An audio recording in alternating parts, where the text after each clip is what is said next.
2, 1 Victor, 2 Fox, REDCON 1, over.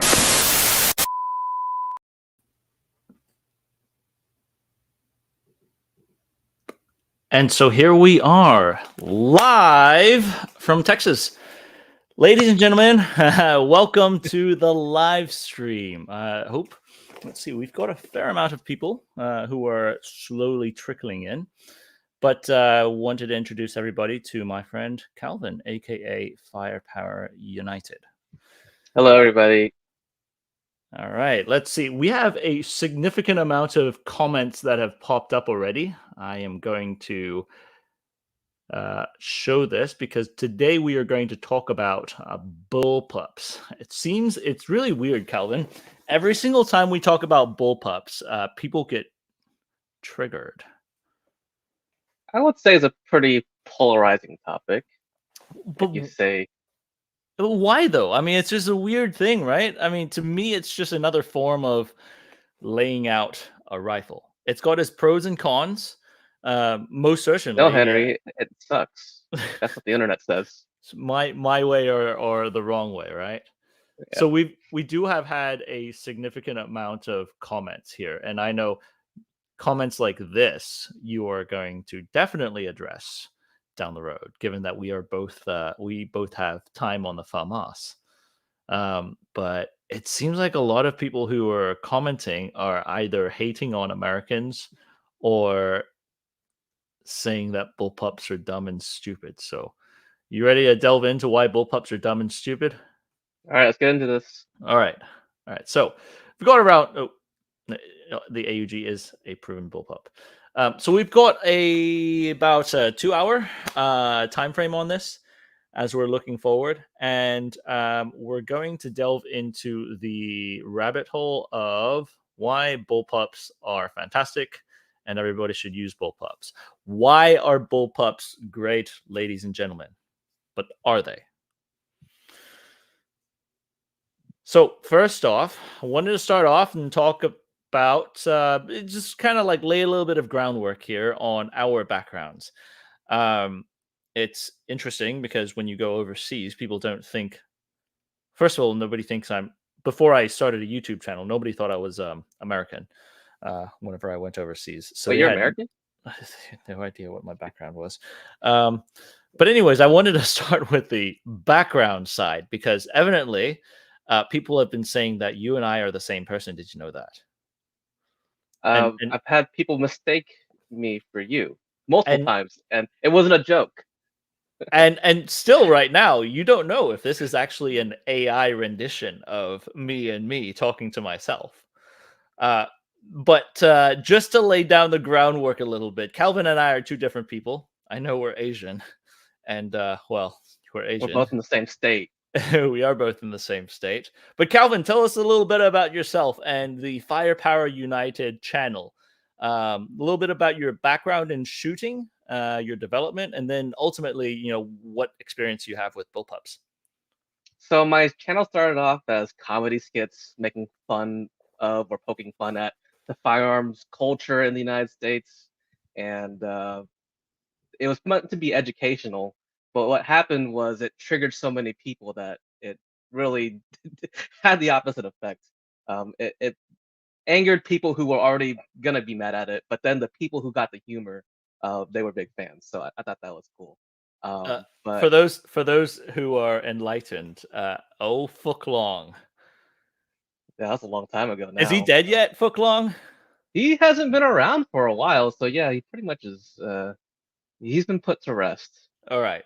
So, anyways, continue. So you started Firepower United as a Comedy Central or a comedy channel. Sorry. But what's your background actually with shooting? So I've done competition shooting in different types since high school, actually. So in high school, I shot 3-position air rifle, 10 meters. The Olympic stuff that everyone says is, pansy fairy shooting because there's no recoil. And then after that, I got bored of just static shooting. So I explored USPSA, IPSC shooting, and then also got into a little bit of 3-gun and like the carbine stuff. So I've been shooting USPSA for quite a while now, and I'm a master in 3 different divisions. And I've competed with carbines and I wouldn't say like at like a national level or anything, or at at a world class level, but at a level where I'm like, I'm a okay shot. Well, you're more than okay shot. I can tell you for a fact. A couple, I mean, what was it, a couple months ago or a year ago, you took an AUG out to a carbine match and Yeah, smoked everybody. it was this one. Yeah, yeah, the SF, the 3X SF optic with the ubiquitous aim point comp M2, or yours is an M3 on top of it. M3. And Calvin shows up to a carbine match, a local carbine match for that. Yeah, And I shot an open division. So for those of you who don't know what open division is, that is literal race guns. Like you have every single modification you can to optimize these rifles. So that means like your low mass bolt carriers, your adjustable gas, you have like these, 2-ounce triggers and, mhm. all the rail length and every single possible upgrade to make the gun shoot as with little recoil as possible and as accurately as possible. That's what this division was. And I brought a gun that kind of wasn't exactly that. I mean, it will go through the complaints about these things down the road, but in that instance, now granted, it was a local match, so It was a local match. this is not with people who are ranked, and you're basically teabagging them with a lot of experience and training. But you were able to do it. Yeah. Surprise, surprise! Uh, Your practice makes you better. it turns out that being efficient with your movement and understanding like basic marksmanship works out better than just buying a bunch of cool stuff and never practicing. Yep. Well, all right. So you're bridging it. This is going to bridge into something else down the conversation that we're going to talk about. But that's precisely that one. That one incident was what started a lot of conversations between you and I, talking about bullpup versus traditional layout rifles. Let's say traditional layouts, basically everything.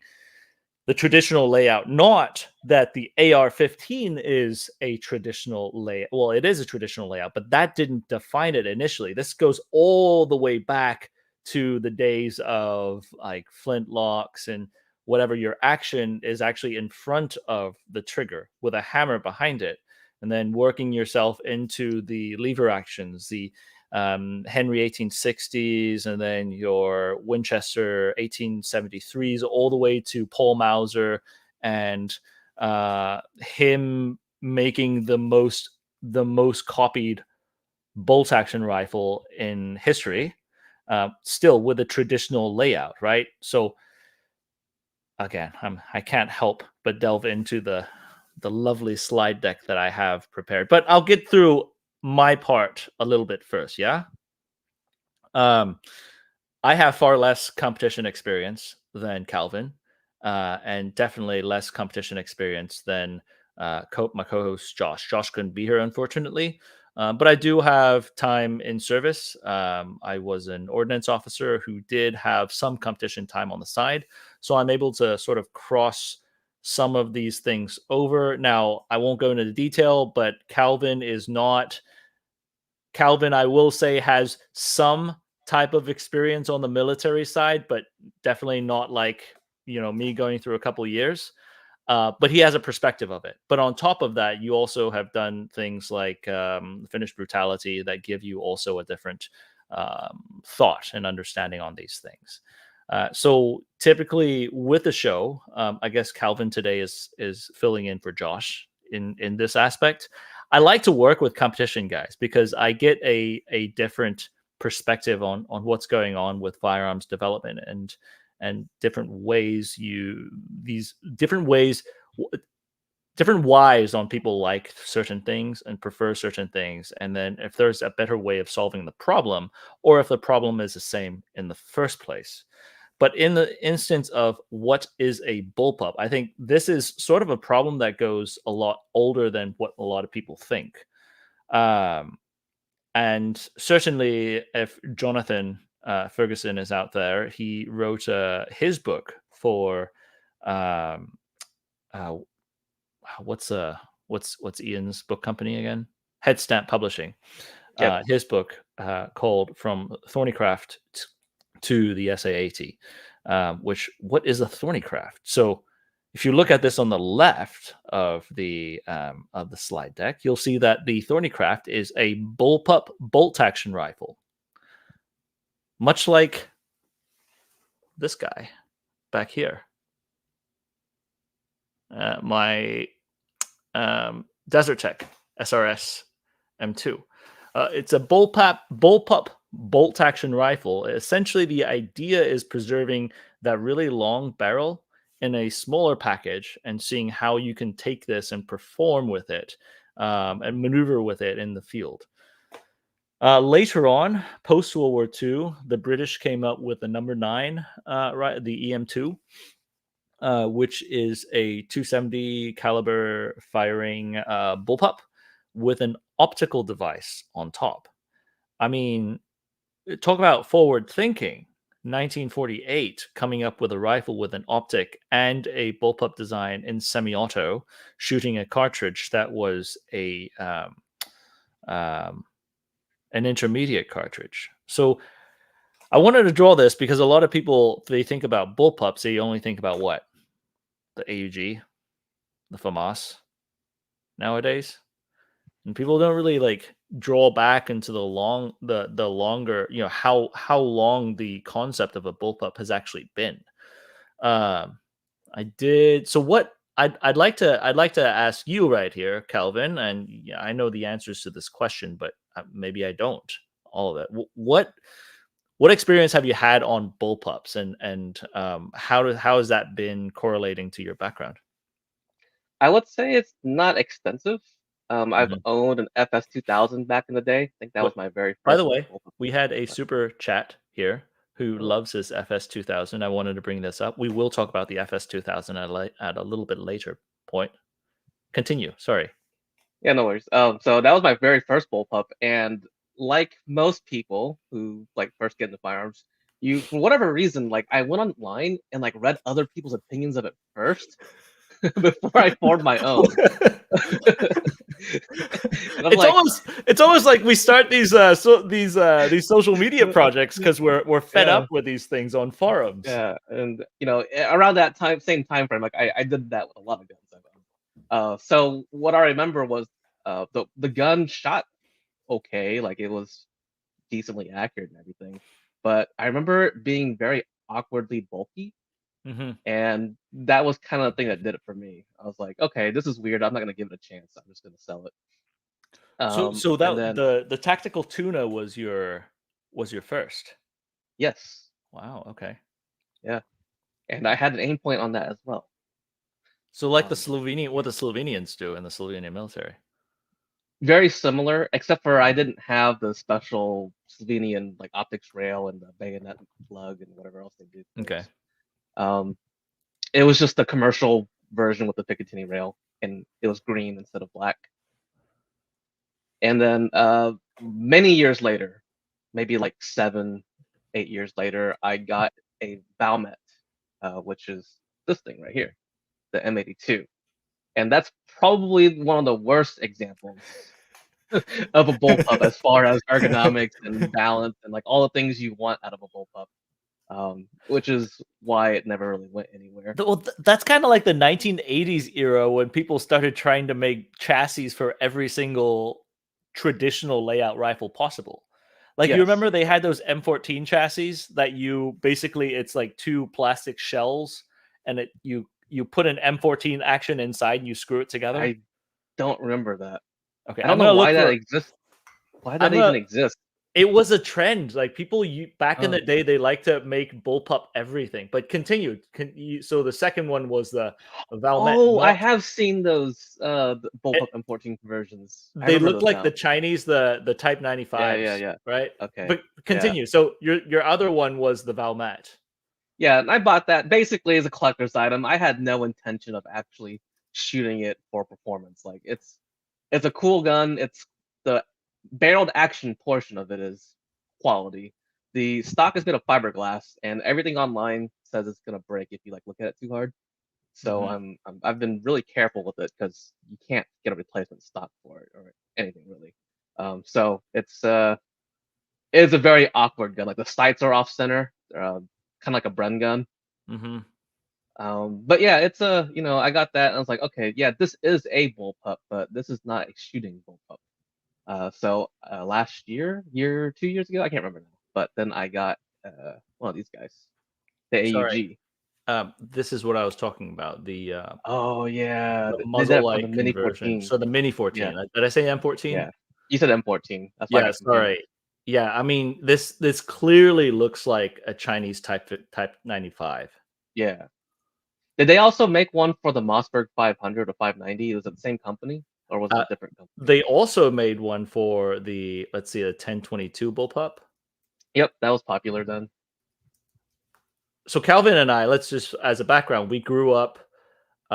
We got into shooting in the 2000s, which means that we had a lot of holdover from the 90s that crept into our shooting repertoire. Anyways, Yeah. um, I didn't. I wanted to give some context on that, but you were talking about getting into the AUG, the Steyr. Yeah, so by this time, a year or 2 years ago, I was like, I'd already been shooting. I'd been successful in the competitions I had gone to with traditional rifles, and I was like, you know what? Everyone hates on these things. Like, how bad are they really? So I picked up an AUG, and I really like the Yacht Commando setup because it's just cool looking. Again, I like 98% of the guns I own are because they look cool, not because they're actually good for stuff. But I just wanted to see if I could like hold my own with this less than optimal setup, and so I shot that at a local match, a carbine match, and And I formed some opinions. so I've got to add to this though. Calvin and Yeah. I are, as one of my friends, one of my army friends, continuously talks about this. We are like crack addicts living in the same crack house, giving each other crack cocaine advice. When you and I are like this, I don't know how many rifles you and I have that are duplicate between A us. lot. We have the AUGs, we have the H&Ks. Uh, well, what else? There's all the We had the Swede SIGs, stuff. a lot of The SIGs, the SIGs, yeah. Swedes. We have our SIGs. That is not just the SIG 550, but also the 55. You have a 552. Oh, you have a 553. I have a 3. 552. And We have then finished Mosins like out the wazoo. yes. Oh gosh. Um, SKSs like yeah, significant amounts, AKs significant amounts. So Calvin and I, we have this thing where every now and then if we're driving, we'll pick up the phone and call each other and talk about, oh man, I just saw this picture of this really cool thing. And then the other side would be like, that's actually really cool. And then we start searching for the same stuff. And yeah, we have to and call each other to make sure we're not bidding on the same gun broker yeah, auctions. yeah. So Calvin and I have a really bad habit of reinforcing each other and gaslighting each other to spend more money in this industry. So when it comes to AUGs, that's sort of, I think when you looked up the Yag Commando stuff, you were calling me about it. And I was like, yeah, Yeah, I actually I worked with the Jaegers, the 25th Jaeger, well, one of the Jaeger battalions in Austria, and those guys were running the AUGs, the A3SFs. And then we started talking about it because during the 20 teens, people were making fun of how high the red dot was mounted on those things, right? And I still remember during the 20 teens, people were saying that's absurd how high the red dots are mounted on top of the AUGs. But then nowadays, that is kind of close to, it's not Hydra height, but it's close to conventional height of what people would use, like somewhere between 1.7, 1.9. it's probably a little bit higher than that. It's You think like so? I think it's similar to like the Unity or the KAC mount. Okay, so you at least get some weld on Yeah, your chin, yeah, you can still get a chin weld. but It's not you're not floating basically, your chin on the midair. but you're shooting basically heads up on Yep. that aspect. But I also know that you've shot a FAMAS, and the FAMAS is one of your favorite bullpups ever. So I shot a Moss 223, and apparently there are some differences between that and a military FAMAS. And that thing recoils, the Moss 223 recoils like crazy. I had not experienced anything like that before, because I think it's that the lever delayed action that just makes it recoil very harshly. It is like nothing like an HK93. Is it like Um, is it like a C9? The the C93 that I had a while back? Worse than that. It's like that, but Really? amplified even more. Yeah. Okay. And from what I learned that the military versions have a buffer behind the bolt, Okay. but for whatever reason That's they that didn't hump include that in the hump on the top. yeah in the yeah they didn't include that in the civilian versions for whatever reason. So shooting a MOS 223 doesn't give you the full picture of what shooting a military FAMAS is like. I think Fab over at Bloke on the Range has a decent video showing the buffer system inside. Because Yeah. earlier when Mike over at Grand Thumb, when he was talking about, why is there this hump? This hump is terrible. Fab showed him off of a military version of the FAMAS that there is in fact a buffer right there that helps with the full auto operations of the rifle. I Yeah, don't I know why guess it's the side decent. effect was just dampening the recoil. Um, yeah, I know. Like whenever people do conversions into making semi-autos, like the VZ61, they deleted the rate reducer off of that, which easily is one of the coolest pieces on the 61 that I was really sad to see that they deleted. But here, let me see. Anyways, any other bullpups that you have shot? I've shot at an Israeli surplus. What's it called? The X95. Yeah. How's that? That was very, very gassy. I again, these military guns, I feel like they just gas them to where like there's no chance they can possibly fail, regardless of how much sand gets in them. They are not made for like plinking at the range with your homies.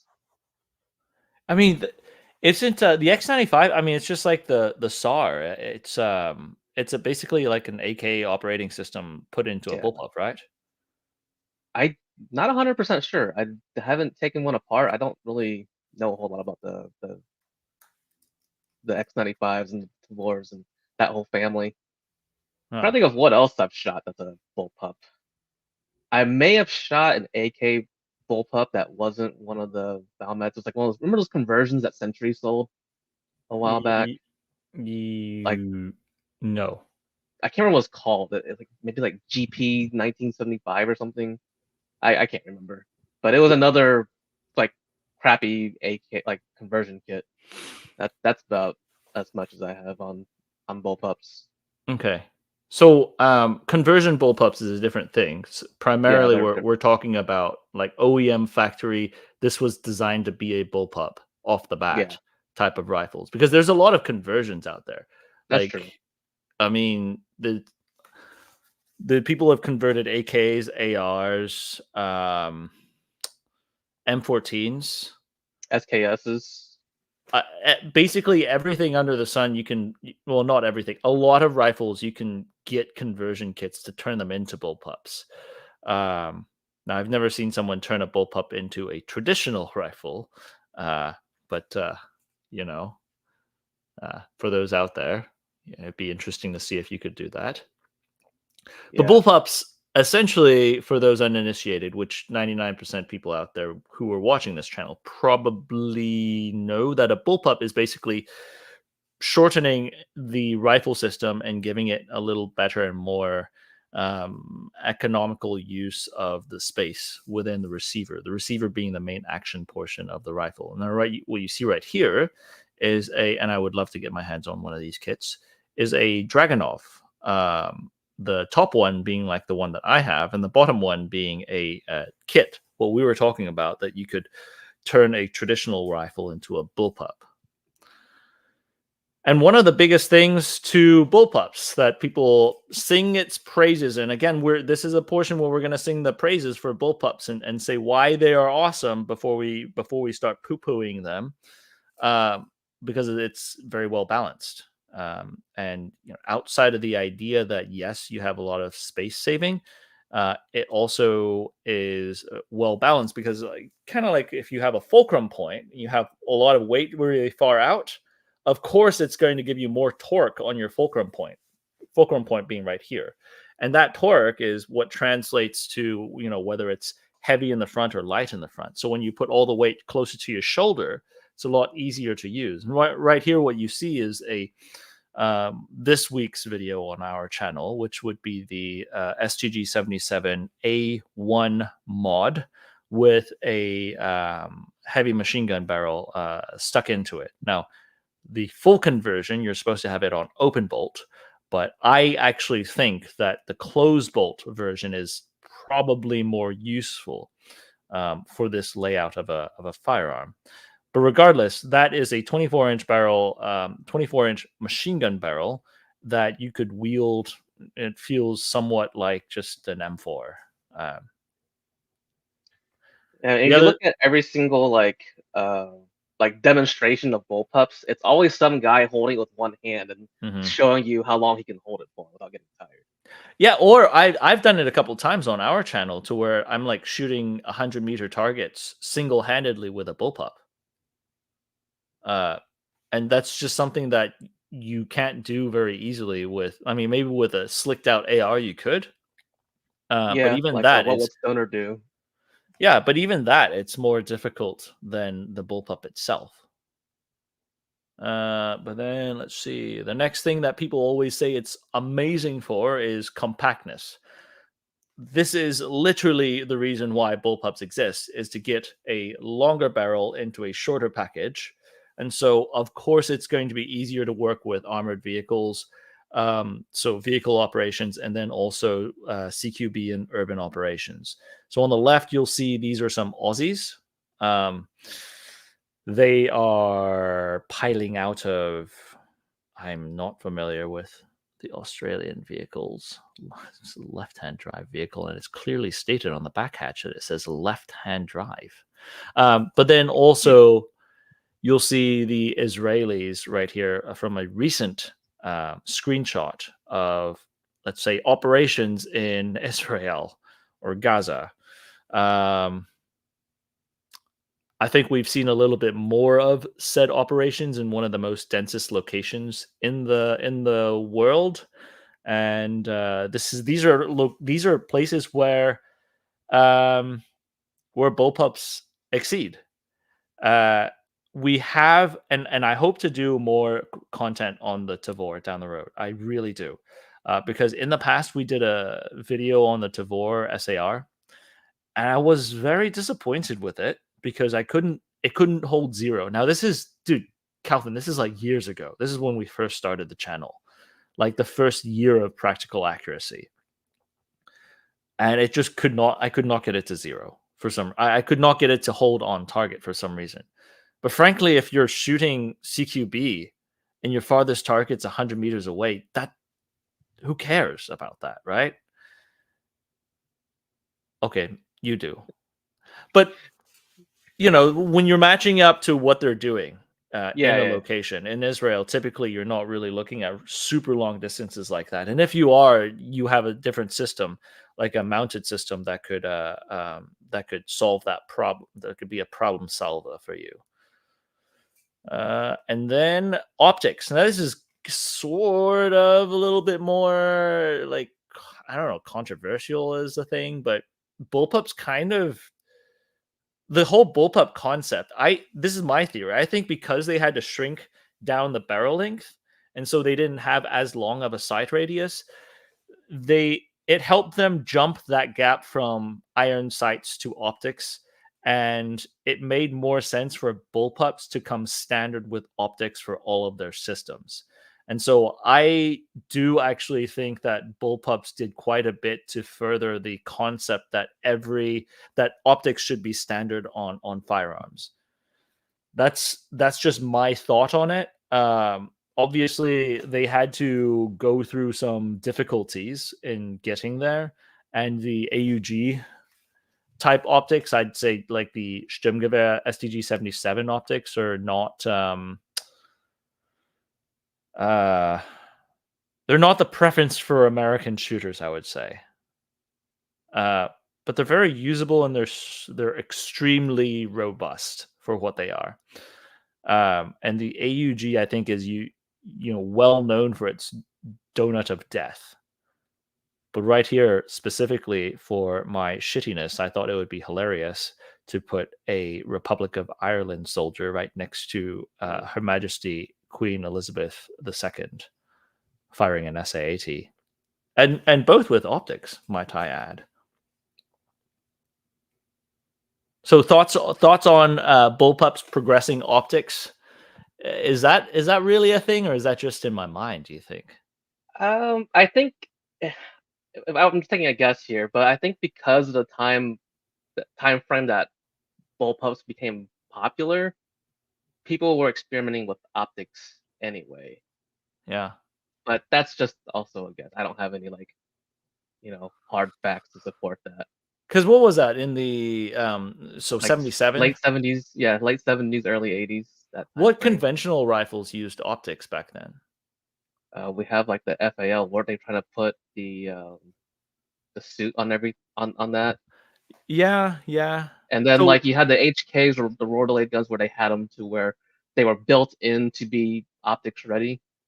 The G36s in the 90s all came with optics. That too. So I think optics capable was definitely a thing people wanted by that time frame.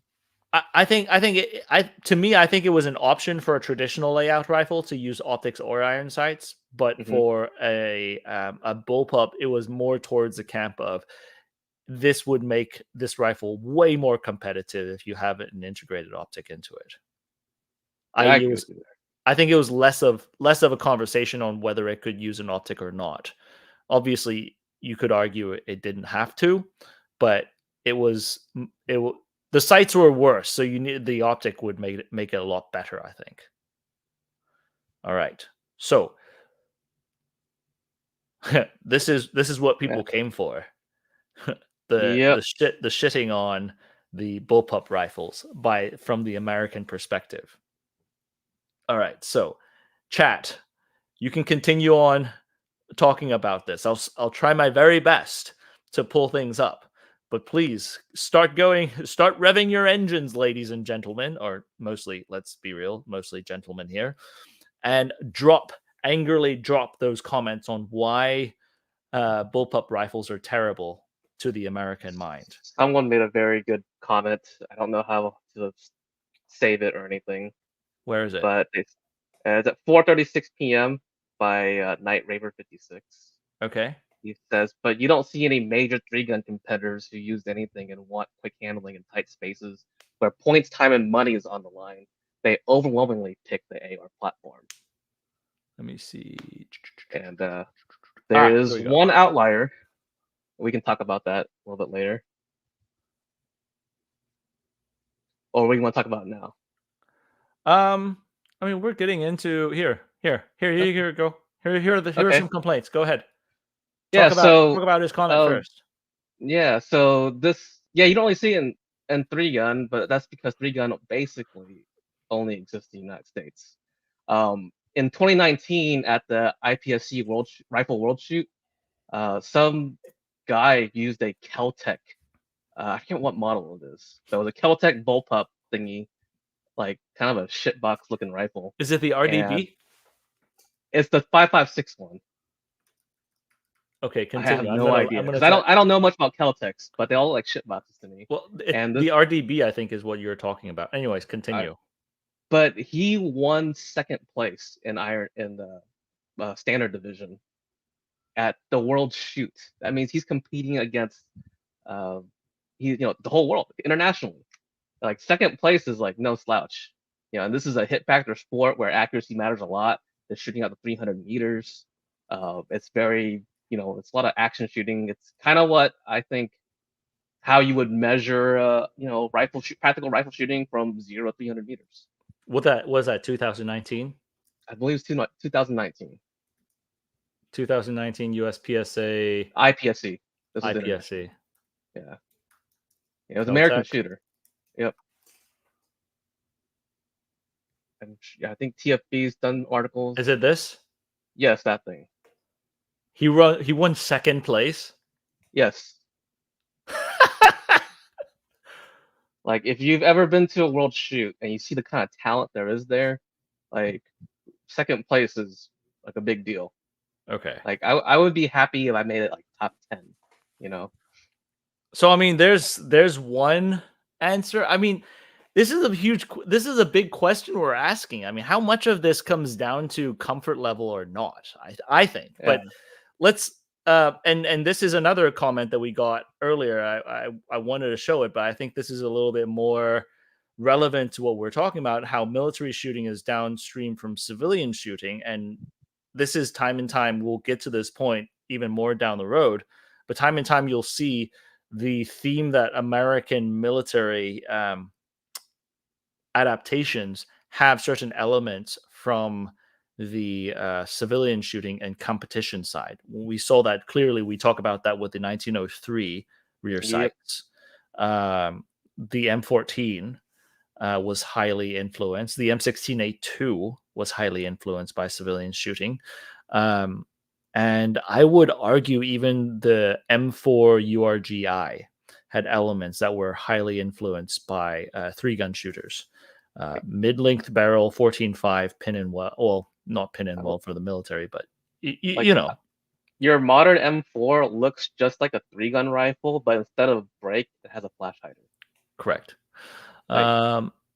But let's get into some of the big complaints. And I listed cost on number 1 because I do think that this is the number 1 complaint. Even that Caltech shitbox. Let me see how much it costs.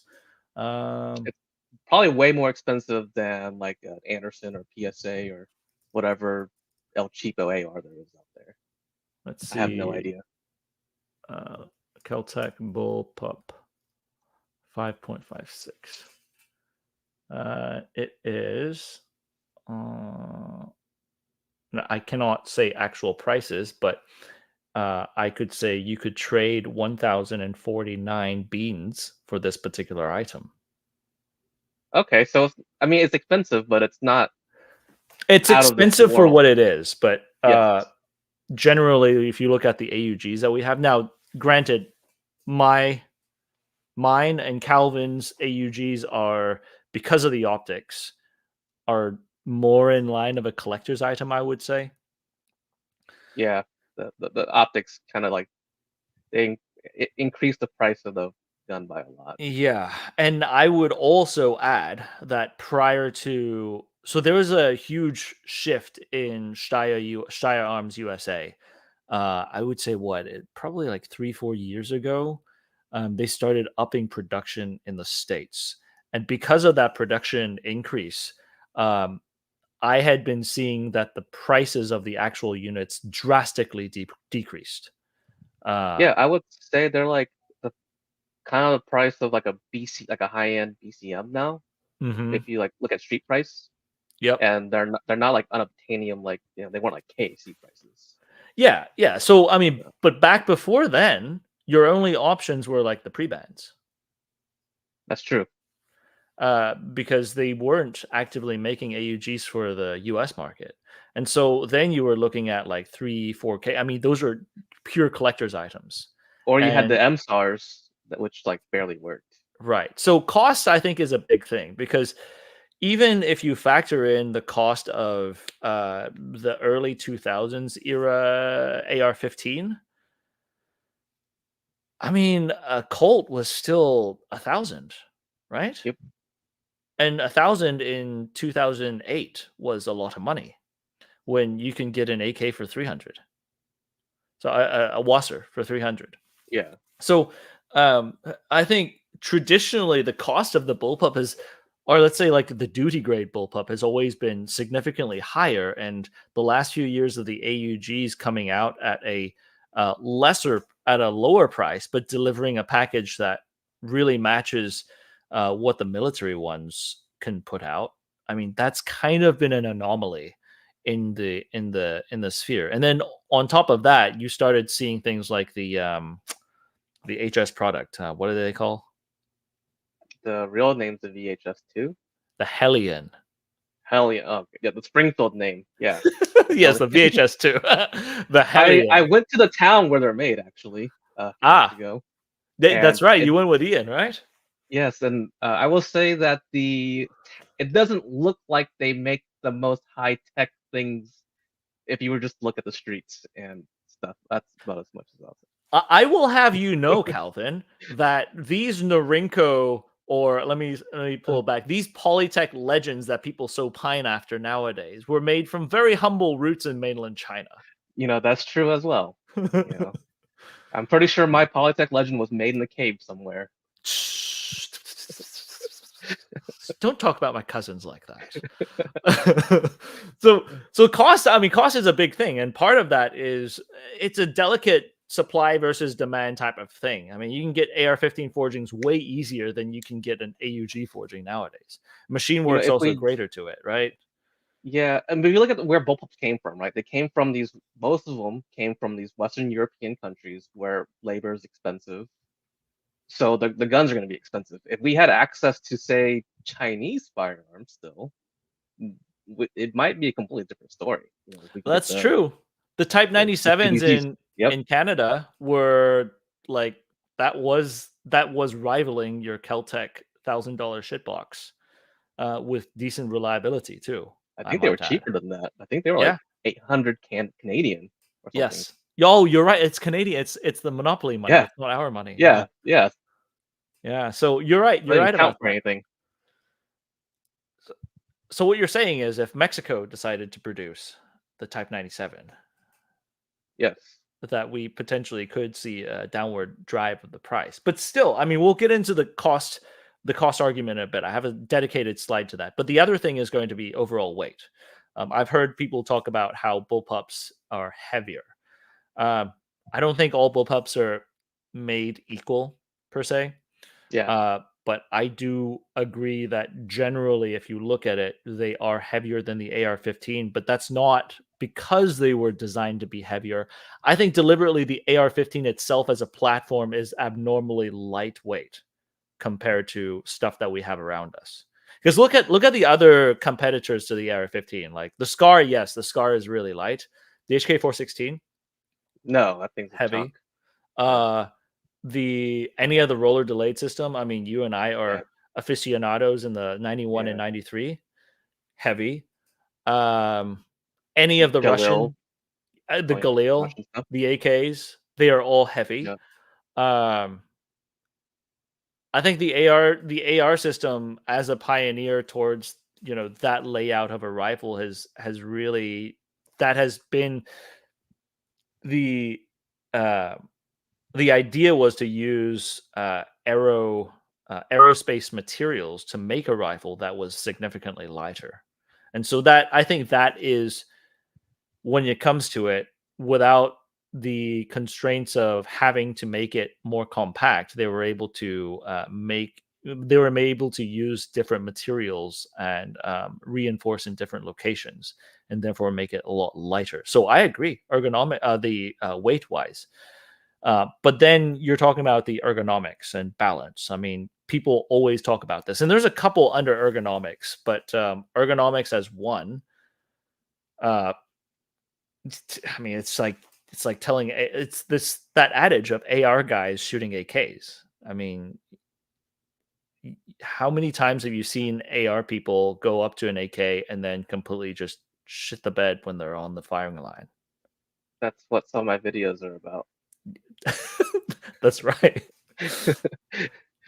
But I mean, really, I mean, that's, I don't know. This, to me, this is less of this is less of a thing. I think this is a lot of it's like training issue, but at the same time, so you know that Venn, we talked about this a while back. You know that Venn diagram where it's like I don't know, guys in the chat, if you know that meme diagram where there's just like this really disfigured side on one side of histogram, and then the other side there's like a hooded figure, like a Jedi. Oh, it's not a Venn diagram. It's a histogram. It's Is a that what it's called? histogram, like it's a bell curve, a histogram. Yeah, it's bell curve. Yeah, yeah. Like Let me see if I can find the histogram meme. But I don't know what it's called. I can't even look it up. But so here it is. I found it. Let me see. Let me pop this sign up so yeah, people can see it. This one on the yeah. right side. So shoot, what were we talking about that went that got me on that? Was it training? Yes, Yes. training with So the bullpups and standard layout rifles. yeah. I think when you're talking about bullpups, it really falls into the middle of this, where it's like that the guy crying, where when it's a bullpup versus a traditional layout rifle, most people are going to fall into the middle to where you're not really going to be able to optimize that rifle with a lack of skill. Now, if you really lack skill, then those ergonomic perks of the AR-15 are definitely going to help you. Or if you're tier 1, soft guys who shoot all the time, I think you're going to optimize it off of that skill set. But most of the people who, I mean, let's be real here, how many people actually shoot like every other day or dump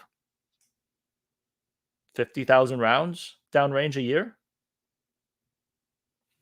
I don't shoot close that much. I mean, I'm just throwing a number out there. How many Okay. people honestly do a lot enough shooting to actually see Yeah. that difference? I mean, there are some people who do. Don't get me wrong. Some people Yep. do. If you fall into that bucket, then that's yes, very yes.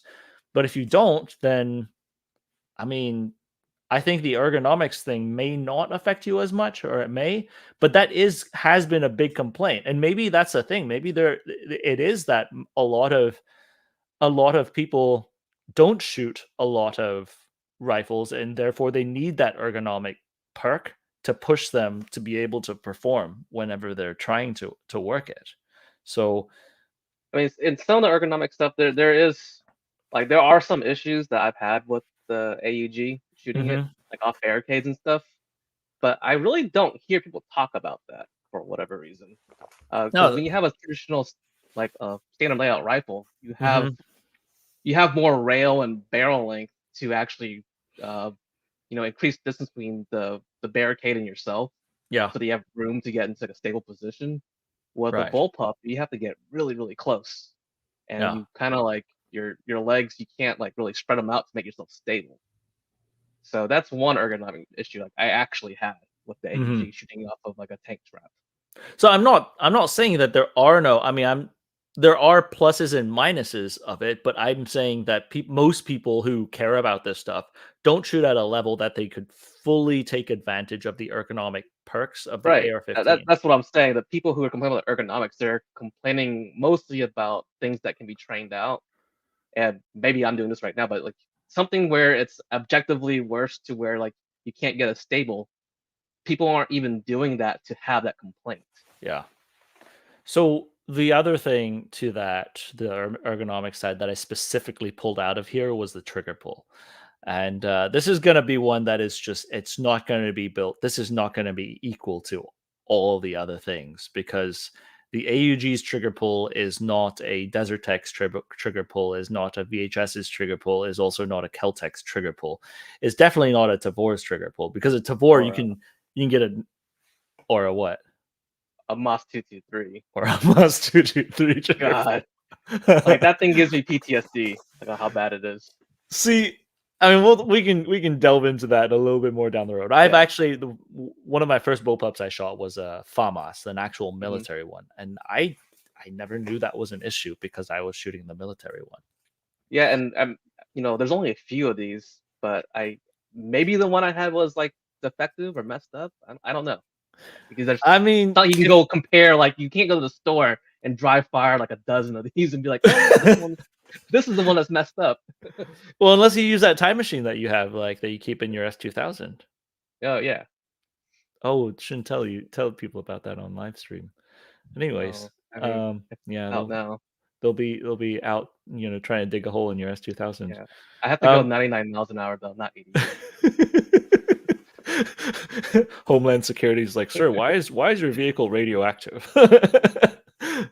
So the next thing we'll talk about, and these are the list of complaints. We'll really delve into some of these down the road in a bit. Oh. Ambidextrous use of the bullpups has been a thing. So ergonomics, I've heard a lot of the complaints with like mag changes, right?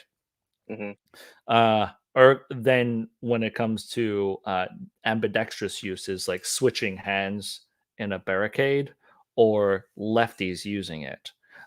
This is something worthwhile in delving into, but I'm just saying that is a big thing that is a big talking point that I've seen people talk about. And then one bigger one I would say is also accessory mounting. I mean, it's just the nature of it. When you make it shorter and you're decreasing the stuff in the front, you have less space in the front to mount stuff, and therefore you have less locations for accessory mounting, which is why you see our lights on the AUGs mounted onto the freaking tactical pickle. Yeah. And then this is one that I've never really purely understood, that people would say, well, the explosion is right next to my head. Meaning the chamber is right underneath where your jawline is. I mean, is this something that you worry about when you shoot bullpups? I think the very first time I ever shot a bullpup, it did concern me. But it's the same feeling of like the first time you fired your own reloads, or just like the first time you fired a gun ever. Like it's that same, like, because you're not familiar with it, it makes you feel uneasy. But then after a while, you just kind of forget about it. Yeah, I mean, I guess I sort of thought about it a little bit when I first shot it. When I first shot the first bullpup, but not really. I think everyone keeps on saying how loud it is when you shoot a bullpup. I don't know. Maybe I'm used to it. Yeah, you might hear like more action noise, maybe, but I don't know. I wear like foamies and over ear protection, so like it's I don't really hear a whole lot of difference. So one of the things that the reason I brought this up is like I don't know if this is a point that people make just to make a point. Like you throw something out there that sounds like it could be a concern, that is a true thing. I mean, unless you shoot a lot of questionable ammunition, I don't see this being such a major concern that militaries would shy away from. Obviously, they didn't. Yeah, that seems like very, very low priority, if it even is an issue. Okay, so some people have brought that up, that the explosion is right next to your head. No thanks. And then it doesn't work the same, I guess, is just going back to ergonomics.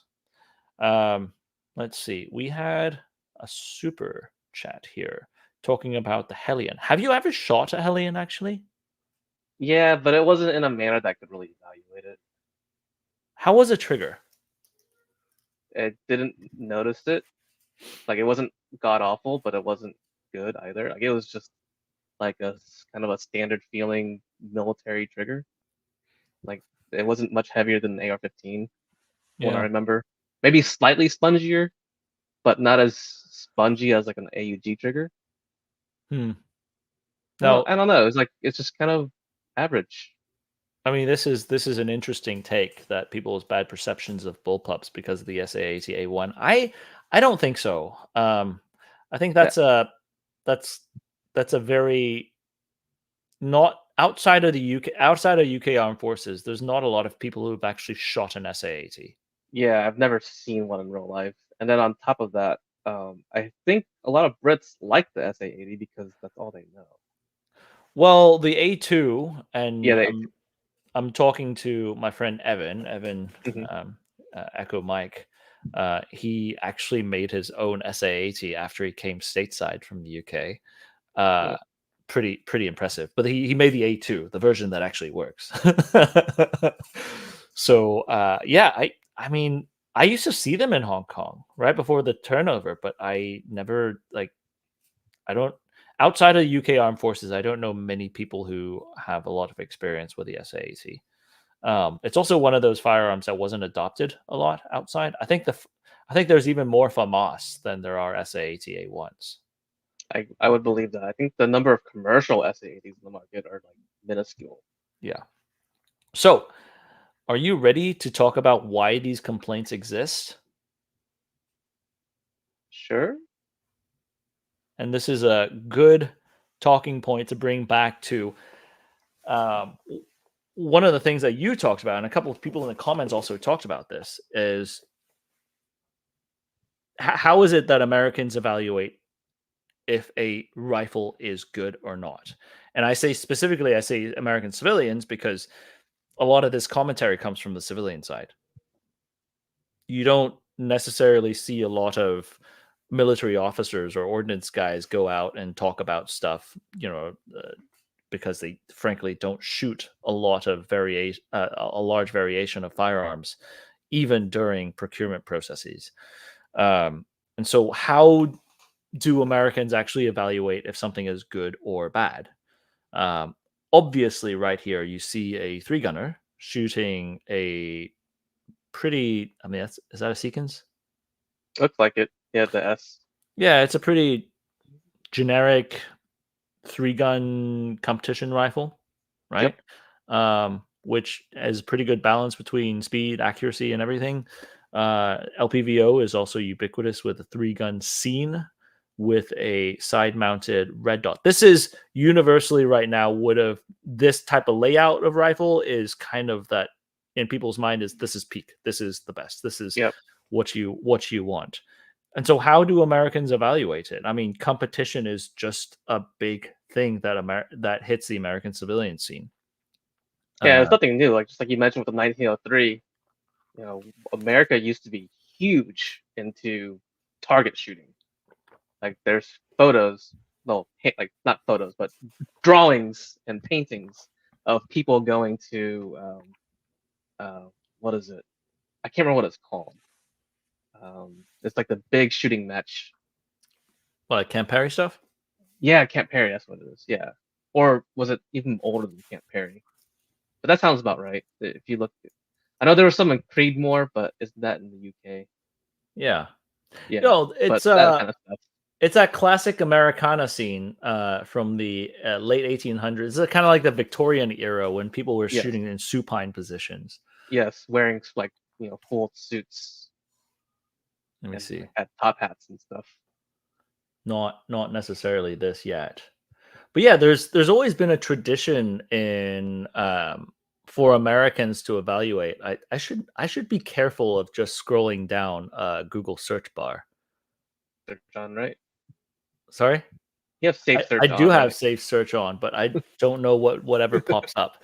Yeah. But I firmly believe that a lot of these things are, come from a shooting competition sphere where civilians are using competitions to evaluate this. I mean, one prime example is look at what Ian from Forgotten Weapons and Carl from In Range were doing for years before the unspeakable incidents, right?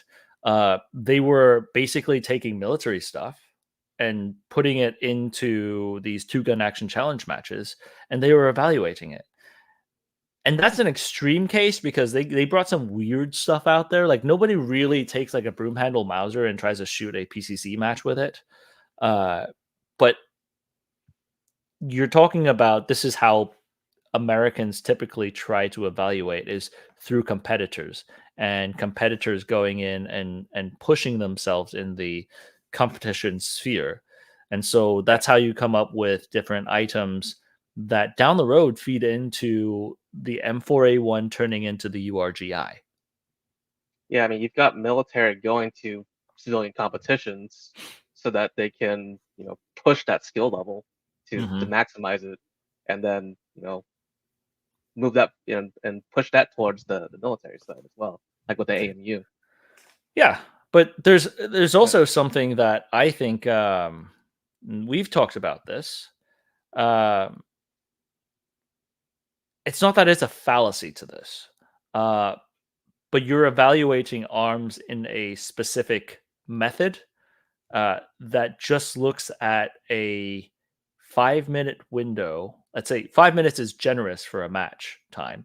That's probably like a brutality stage rather than an actual 3-gun stage, which would be closer to like a 1-minute stage.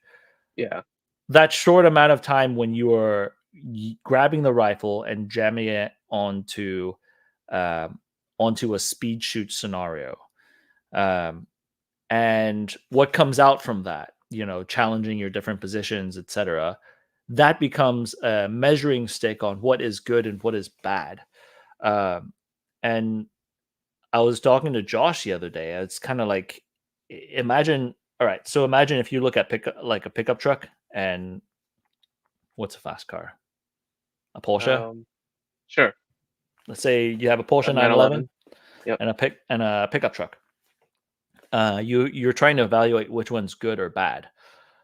There's no context on how you're going to use it, but your only evaluation method is to drag it for a quarter mile. That's it. No, nothing about fuel. Or you could also say the only method of measuring it is fuel economy, right? And let's say in that case, you're measuring between a Honda Civic versus a pickup truck. For people who just live in the city and don't really haul stuff, probably that's a good metric, right? But that's not how vehicles are only used. You could use it to go pick up furniture or whatever, or go and haul stuff around the farm, or haul feed, or just do general work with it. Or if you are a certain Chad like population out there, you would mount a dishka on the back and use it for general purpose on your Hilux. But if you're only looking at it from one metric, and it's only one metric out of all the different things, I think you end up with some blind spots on how you evaluate a certain arm. And so a lot of times when I'm looking at something, I need Josh to balance me out. And when Josh is looking at something, I try to balance him out in a sense that, like, if a rifle makes sense in the field. Like earlier, we were talking about these things. He made a mini SPR. So he made an SBR that had, like, he put a really high power optic on like a 12.5 rifle and shot 77s out of that thing. I was like, why? Just the Bullpup is the same length on overall. The AUG is the same length, but you have a 16-inch barrel, and the accuracy is very comparable. But he wanted an AR-15 as a mini SPR. In that instance, it could do the short range a lot faster, obviously, but I don't. That was jamming something into doing something that it wasn't supposed to do.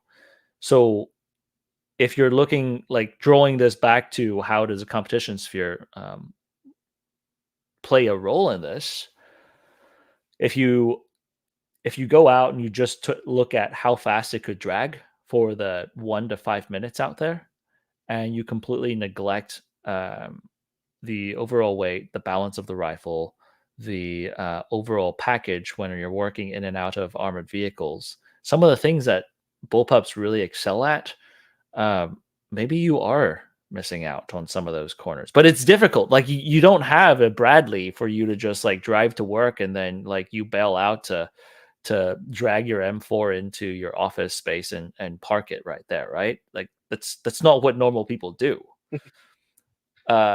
So when it comes to it, I think this is a big blind spot that people in America really have.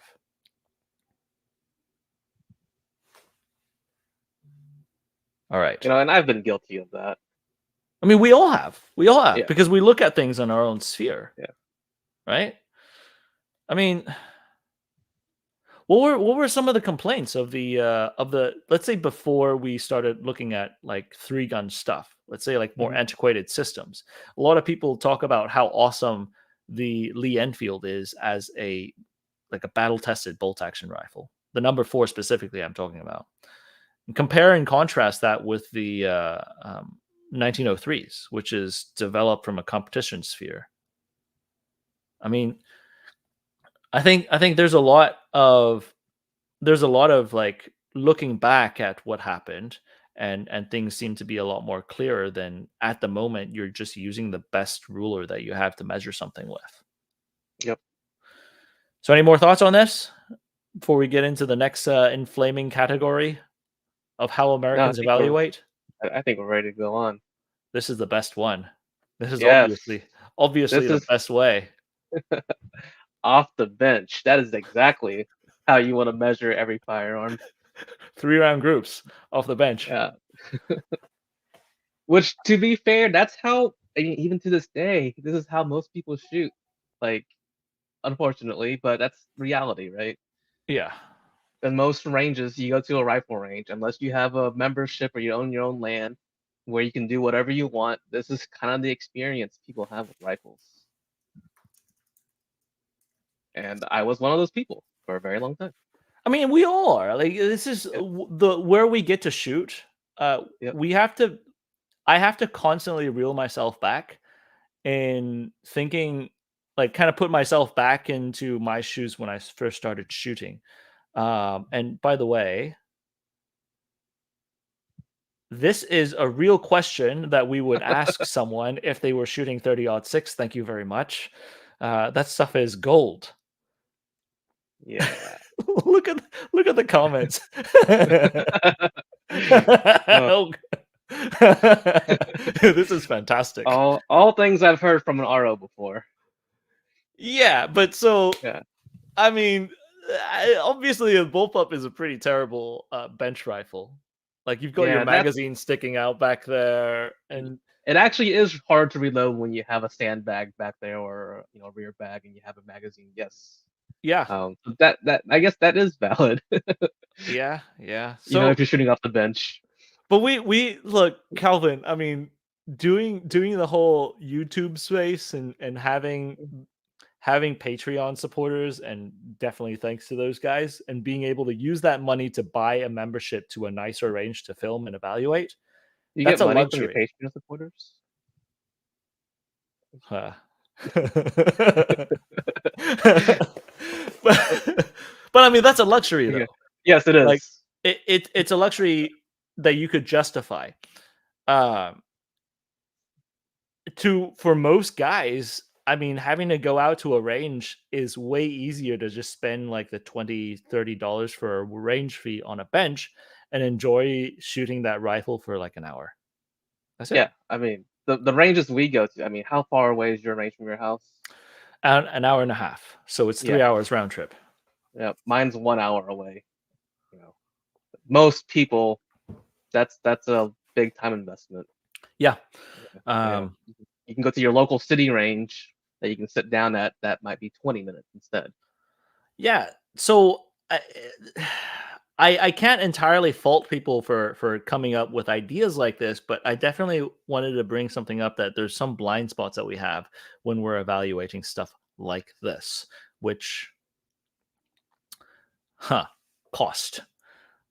This is a bit of a wall of words and logos. This is not a tier list, ladies and gentlemen. If you do want to see us do a tier list breakdown of whether it's rifles or CNRs, I think Calvin and I have talked about breaking things down by tier list. Yes, then we're going to upset a lot of people. Let us know.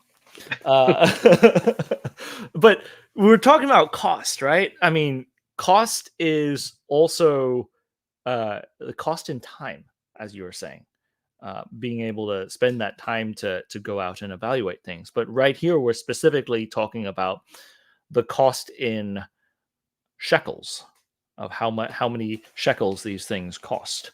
Let's say, like, I would say a vast majority of people, as much as we make fun of PSA, right? That is going to be what most of the people would buy. Now, whether they decide to put red anodized parts on it or a site mark red dot on it is up to them. But point is, $300 to $900 in a hobby, and many people consider this a hobby. That's a lot of money to spend on a new hobby. Like, I've been wanting to get back into biking. Like not the like Harley Davidson, like the ultra American type of like biking. ring bike, not Like, broom yeah, broom. the Euro Swiss man with an SG 550 on the back, that type of biking. Yeah.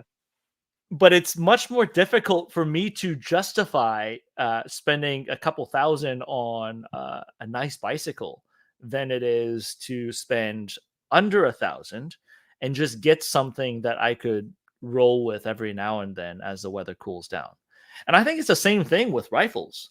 I mean, you go and you look at people doing stuff on Instagram, and then yeah, the PSA rifles, when it's on sale, it's about 350, and then on the top end, really top end PSA stuff, I don't know who buys it, but 900 maybe. These things last maybe 5,000 rounds. Yeah, some of the better ones might last a bit longer. Yeah, but I'm just trying to do yeah. a dissection between, a really general, median average of these things, right? So plus or minus 1,000 maybe at that point. Sometimes Well, it's zero if the QC guy had been drinking like moonshine. yeah, I But bought the equivalent of a PSA back in the day for my first AR, and it lasts mine's about 4,000 rounds. mine was a Delton. That was mine. Yeah, That's what I had. like people Yeah. people forget about Delton, like back in the OG build it yourself AR, right? But But even man, like that, I got mine in like 2009 maybe or 2008, and that mhm, was still like $750. yeah, Like after you finished everything, yeah, and and now you can frankly, get an AR for $300 in you're gonna, $2024. but you're gonna get people who are like, "Oh, stop being poor." Yeah. That's not a choice, dude. Yeah, I mean, when you're a college student, like you're a college student, Yeah. like no amount of hours working at the dining halls or whatever your crappy job is like gonna get you into CAC territory. Or so, I mean, I'm blessed with a fairly good relationship with my wife, to where we have uh, a a degree of trust on where we spend our money. Uh, but that also comes back to me really like being introspective and looking at how I'm spending money. Like, I'm not just gonna go out and dump couple $1,000 onto something that I'm not going to be into down the road, because I could use that money towards, I don't know, buying a vacation with a wife and kids. There are other things in life outside of guns, is what I'm trying to say. And while people make fun of the PSA, the budget tier rifle, that's a real thing. Most people do shoot those, and that is what you're going against. But then usually outside of that, people then look at, what's the next level, right? What means that you're a little bit more serious about it. So then I put the duty rifle. So something that is a little bit more trusted by, say, professionals. I'd say stuff that like a law enforcement department would use, because they usually tend to vet their stuff a little bit more. I do not have Sig Sauer here, thank goodness. I mean, they're in that price range. They are in the price range. I that was mean for me to say that, but Sig stuff, it's in this territory. It just gets shit on a lot. But usually you're looking at anywhere between 1,500 to 5K. That is before you talk about optics and accessories that add to it, because then let's say you add another 1,000 on optics and maybe basic illumination, sling, magazines, and basic pack of ammunition, and you're at like the 2G mark, 2,000 mark to start off. You're looking at, and again, this is a rough number, 10,000 rounds. So you last a little longer than the other ones, but you know that you could switch your barrel out down the road if you're running the AR system. I put H&K and FN there because I think the SCAR 16 and the MR 556 very much are also contenders into this in this category. Rifles that people do look at very seriously, and those rifles would last more than 10,000, I would say. The Scar 16 is one of the systems that's lasted the longest out at Battlefield Vegas, and not the barrel, the rifle system itself. But the H&K also has excellent steel in their barrel, and the systems are highly reliable. But the things that both of these categories in the traditional rifle, they do play a little bit better with aftermarket upgrades, and that's a pretty big thing with Americans getting into shooting, though, I would say. Let's see. Yeah, I mean, you have people wanting to buy every possible upgrade there is that exists and slapping them on their rifles, for better or for worse. Yeah, and let's see. This is I'm looking at the Sugar Weasel. I think kind of goes into the duty rifle category, and suppressor though also a thing to also then add on to it. I mean, these accessories just continue to add on as you get deeper and deeper into the hole. Let me see. PSA for radical arms. No. I mean, again, if you want us to do a tier list, we will. We will. But on this particular list, on the far right, you'll see then you're talking about the duty bullpup. And I don't have the Keltec here. I don't have the Norinco here. Because we're talking about duty bullpups. You know, bullpups that have been somewhat vetted, that have gone through trials. I'd say of this list, maybe the Desert Tech is the weaker one. I'm not saying the weak link. I'm saying it's got less vetting than the VHS. The HS product VHS has gone through French trials. The Steyr has gone through multiple adoptions from militaries. The Tavor is also proven in its own sphere. As far as the AUG, I mean, people may not know this, but the AUG was designed for a conscript army, so they were kind of autistic in a sense that they wanted it to last for a lot of rounds. And estimations like plus or minus at 30K rounds, that thing could last without major service. But all the others about the same as the duty rifles, but there's less aftermarket parts, not because it's not being developed for it, but it doesn't fit the mold as easily as some of the other duty rifles, I would say. Yeah, I mean, one major cost difference between the two is AR-15 barrels are a fraction of what these bullpup barrels are once you get to the barrel replacement. Yeah, and you could upgrade a lot easier too, Yeah. once you get it. So you can get like a cheap rifle at first and start upgrading things. And some people, that's how they like to, instead of just buying something like something that is fantastic off the bat, they want to start with a rifle that they can wear in and get a little bit more used to the system. But you know, as far as I will remind you that the AUG, as far as the rifles go, that has a quick change barrel, which is really nice of switching a new barrel out as well. But I think of all of this, what am I trying to go with a slide though? You know, cost is a real thing. I think a lot of times when we're in the gun tubing world, I think there's a tendency of just throwing it out there. I was like, oh, you know, just stop being poor. Just get something better. But the reality is, it's not. Life has certain costs to it, and this is a huge reality that we have to face before we get into shooting itself. And if someone's priced out, if someone's at the $1,000 budget mark, and $1,000 is a significant amount of money for many people nowadays, that prices them out from a bullpup or a duty grade bullpup, anyways. So cost itself is going to be one of those things that really limits it, I think. In fact, I think it is the biggest limiting factor for why Americans don't get into bullpups a lot easier, because there is the budget rifle that could do 99% of the things that a duty bullpup could do within this environment or this environment. And that particular person is going to shoot less than 5,000 rounds throughout their lifetime anyways. So it makes zero sense for them to get the duty bullpup outside of I want to flex this on the gram. So the trigger pull. Calvin, we know what you think about the FAMAS. Yeah, the Moss 223. Because I talked to Ian, I talked to Fab, and they said theirs were not like that. So the one I fired was like a 20-pound trigger. Like it made the HK91 feel like a feather as far as like the trigger pull.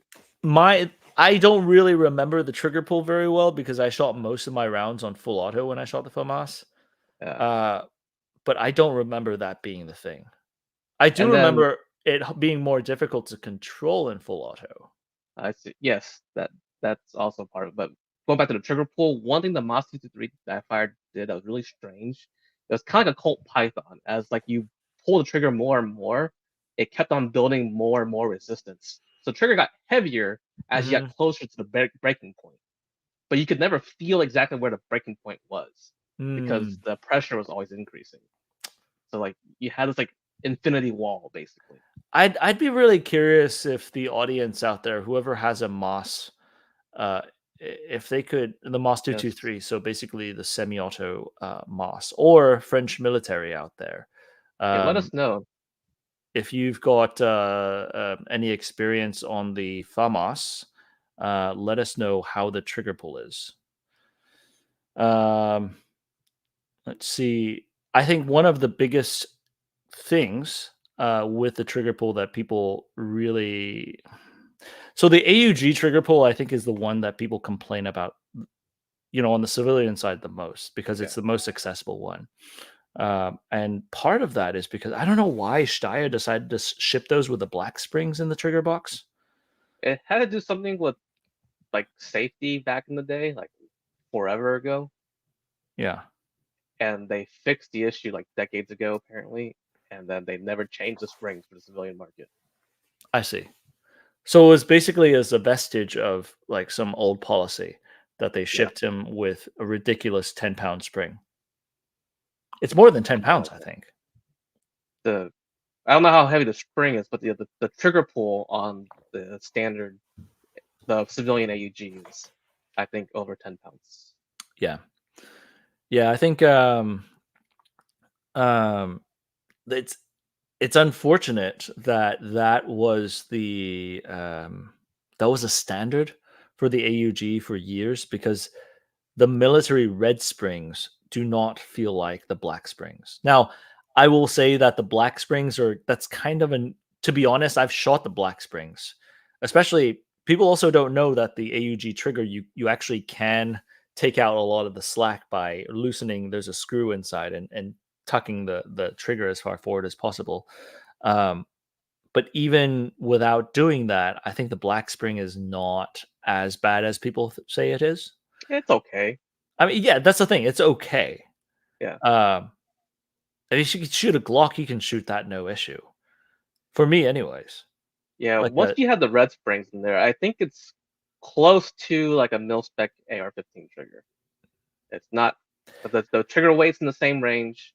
It's got maybe a little bit more take-up feel, and like the break isn't quite as clean. Yeah, so if we're... my thought process on this is I think because those black springs were on the market, we ended up with an idea that AUG triggers are always bad because what do you do when you go into a gun store and you look at a rifle, right? You ask, can I dry fire this? Right? And then of course you dry fire to see how it feels like. And so that is the first impression to many people as they delve into it and look at things from the gun counter, is they just take it and then they dry fire and they realize, oh, this is terrible. It's one thing because people are going from the AR-15 to the AUG. There's no question on which trigger pull is more crisp. But as someone who actually shoots more standard AR-15 triggers than souped up AR-15 triggers, the mil-spec trigger is not that far off. Like if you can get used to the mil-spec AR-15 trigger, which is not difficult, I think the AUG trigger is fine, frankly. I think a lot of the things are just. I think people in America have a tendency. This is going to be a different topic. I think we can go on. But why do Americans obsess over trigger pull so much? Because we shoot off of tables.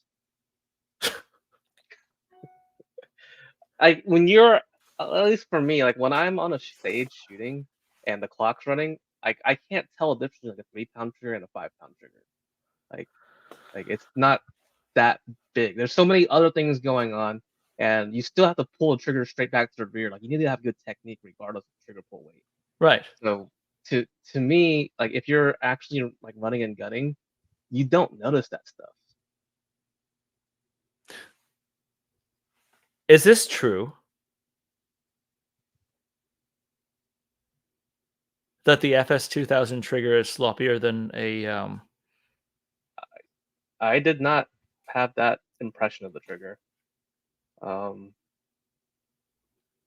I'm trying to like remember how it felt, but so on a different note, I would say the SG550 series. A lot of people also don't know that you could adjust that trigger a little bit, but it's a lot of times it comes from factory with a little bit more play, meaning the trigger is a lot heavier than it has to be. I don't know if that's for safety reasons or not, but from that, a lot of people don't know that you can adjust the trigger, and especially like during the era when SIG USA was making the SIG 5.56s, and people would screw with it and sell it on the used market. And then people would say, oh, those SIG rifles have really bad triggers. But they didn't know that you could adjust it. And even when the trigger is fully adjusted, if you are used to like an AR Gold 2-pound trigger on an AR-15, like a lot of people don't like the 2-stage feel. Right. Of that, especially with a heavier take up, like on the SIG rifles. I mean, see that goes to a different point though. I don't like these super lightweight single stage triggers. I'm used to the 2-stage triggers myself. You don't want to sneeze and your gun goes off. Some people do. But there is just I don't know. There's this huge obsession over trigger pull and trigger weight in America. And you get that in handgun world a lot too. Well, I mean, that's why people like 1911s, right? And yeah. One of the big complaints about the M9 when it was first adopted was a double action trigger. Despite so the M9's double single action gives you an extra layer of safety and not needing to cock the hammer back. Whereas in 1911, you had to cock the hammer back and put the safety on. Despite the single action triggers on both of those being excellent, people back in the 80s and 90s would complain about the M9 and the Beretta series for having a heavy double action trigger, even though you can cock it and shoot a single action if you wanted to. So to be fair, the M9 had a much heavier hammer spring than a standard Beretta 92, and that I think it was like an 18-pound spring or something ridiculous. So it was a very, very heavy double action pull. It still is the OG, Calvin. It's the pistol I qualified expert with. Fight me. It is the best ever. So, I love the M9, but yeah, I can see why people had that opinion of it. But look, so this is the point I would throw it out to the audience that I'm personally kind of curious about. And we talked about the trigger pull with the FAMAS. And especially, I would be curious for French soldiers out there, if you were issued a FAMAS, if you have experience on the FAMAS, how is the trigger pull in French? Let me see. It was si vous avez les expériences avec la FAMAS, le trigger de la FAMAS, comment fait les pull, le tirer. I understood le trigger. So you know what? Bullpups actually have pretty decent triggers. Any why? of the AK based ones. Because it's got that really long, yeah. So you have that linkage going in, and it's Yep. easier to pull. Interesting. Yeah. So how is So the fin? it feels very much like an AK, Okay. like a regular, I don't So know, it's like a like a tactical super trigger. long. So it's like a super long. It's like a Yeah, super. It's like a Mosin, but really, it's like a a Mosin light trigger pull. wasn't. It's like a really light Mosin trigger pull, which is Yeah, fantastic. yeah. Like Yeah. it's Okay. totally shootable. Like if you put this trigger in every bullpup, I Uh don't huh. think we'd have the same complaints we do now. It still Interesting. wouldn't be as nice. Like So it's I still an wonder. AK trigger. So that's a big question on the layout of the, what kind of trigger pack you're using. I mean, I wonder if you came up with a trigger pack that could take like the Saiga trigger that came with Hmm. the AKs. It's basically a trigger that had a linkage to the Yep. sear. I wonder if you could come up with an AK-esque trigger and give people a very light and long trigger pull to it. But if people would even like that, because you get AR people who would still complain about that because it's too long, they would say. Yeah, The people like reset's the too short. long. Yeah. Someone in the comments said all they care about is reset. I'm like, that is probably the last thing I worry about. Yeah. Okay. But the I'm trying to think of Geisley made a trigger for the Tavor, which was apparently Yeah, that really was good. pretty good. That I've shot that one. It's pretty good. Okay. I think there's I mean, because there's two parts of this. One's the linkage and one is the trigger. And with the AUG, Hmm. you could also get arid parts. I don't know if Hmm. you've heard of, it's like an aftermarket company. You can get the trigger that connects to the linkage a lot easier. And then to be honest, like, they have trigger components, but like the Ratworks trigger for the AUG is actually not drop safe, so not really recommended. It's significantly improved, but But not not duty free. recommended. Yeah. Yeah. So it's bad if your rifle drops and goes boom into your leg. But then there's also, I would be curious how the SA-80's trigger pull is as well. Yeah, I have no idea. Again, never seen one, so I don't know. I don't know exactly what the SA-80, what the trigger. I don't even know what the trigger mechanism is like on the SA-80. So yeah, we'd have to have bloke here for that. let's see. So next bit that I think we could talk about is manual of arms. I mean, a manual of arms Hmm. is kind of like what I was talking about with the histogram. Let's see. I'll pull out the expert histogram again. I think it affects the people at the very two spectrums of it. It affects the beginners and it affects people who have been in shooting for a long, long, long, long time. So I think if you are like soft, I think it's much more usable for soft to use uh, an AR-15 type ergonomics to optimize on some of the things, right?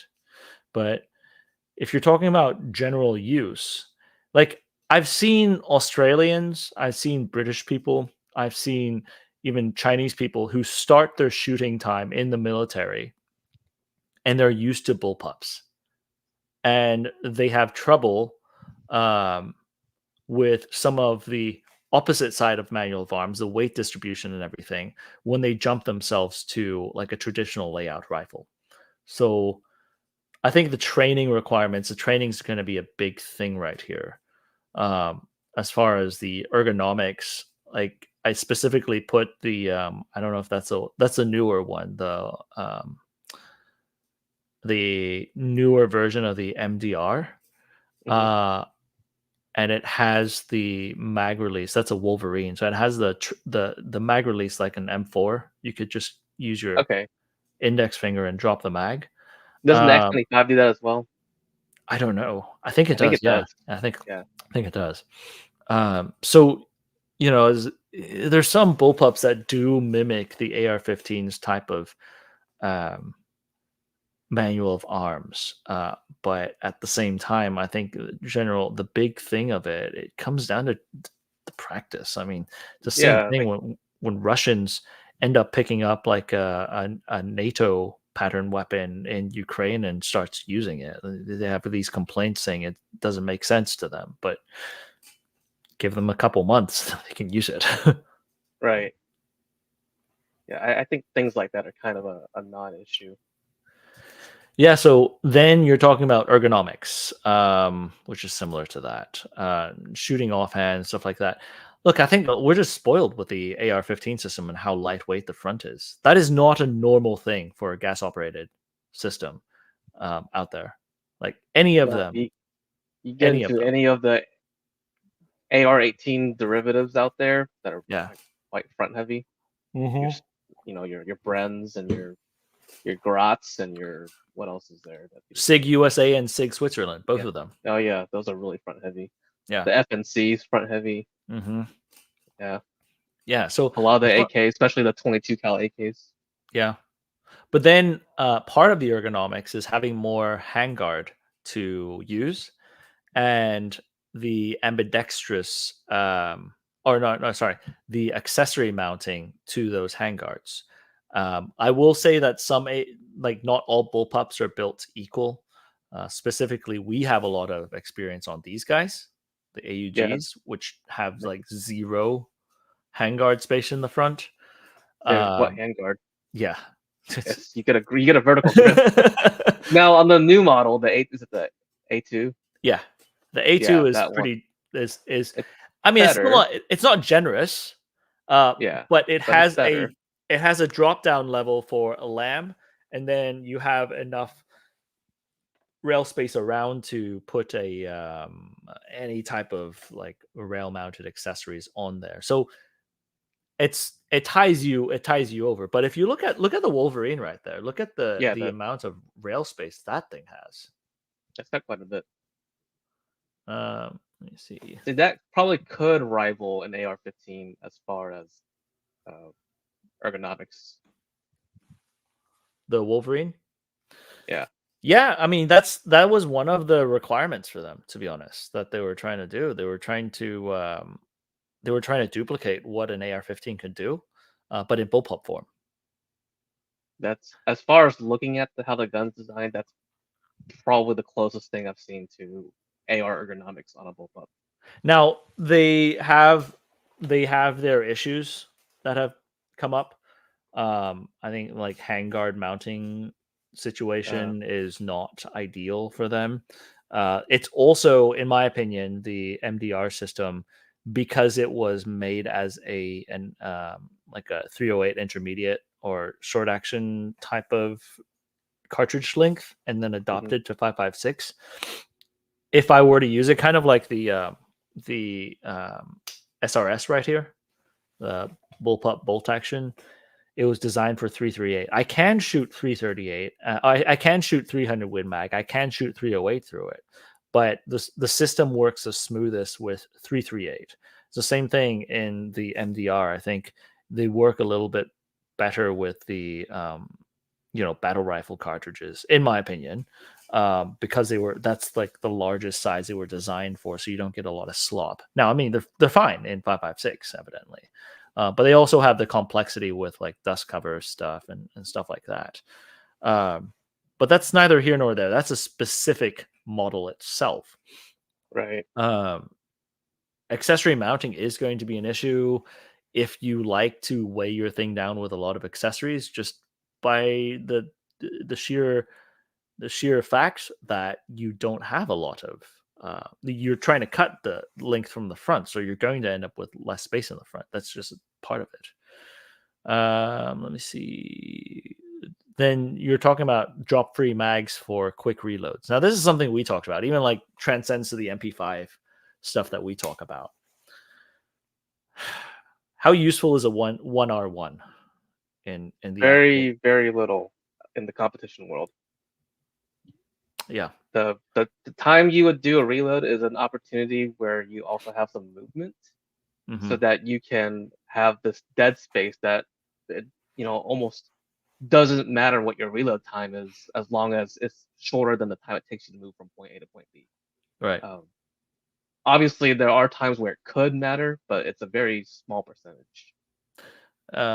I would say so. Talking with one of my friends, Jeff, over at uh, Modern Shooting or Modern Tactical Shooting, he was talking about fifth group SOPs of reloading after engagement. If you're going from room to room, you always reload. I mean, these are just SOPs that you build into it. Yeah. Typically, you're talking about 30 cartridges in an engagement setting. I mean, yeah, obviously more ammo is better. More ammo on tap is better if you need it. But I think the whole thing has been blown a little bit out of proportion because it looks sexy on IG.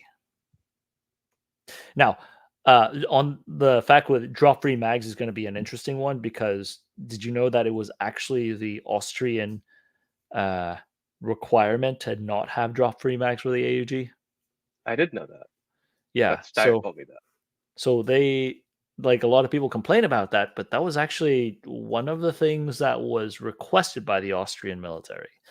Now, I mean, I think I don't know if I would write that into a requirement. I think that's a little bit more of an antiquated training doctrine in hard requiring your guys to retain magazines, to be honest. But it's also not.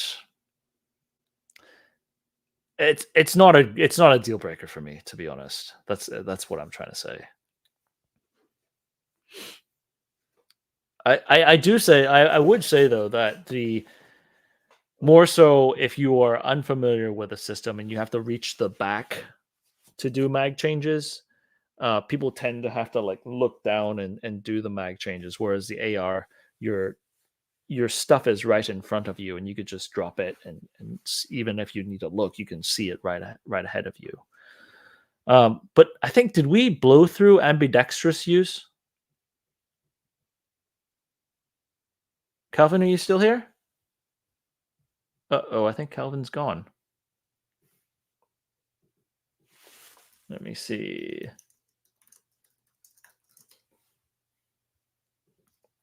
Sorry, guys. Not sure where Calvin is.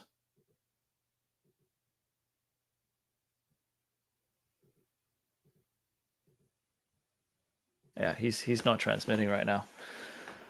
But so my thought on the yes, indeed, I will do this on my own, ladies and gentlemen.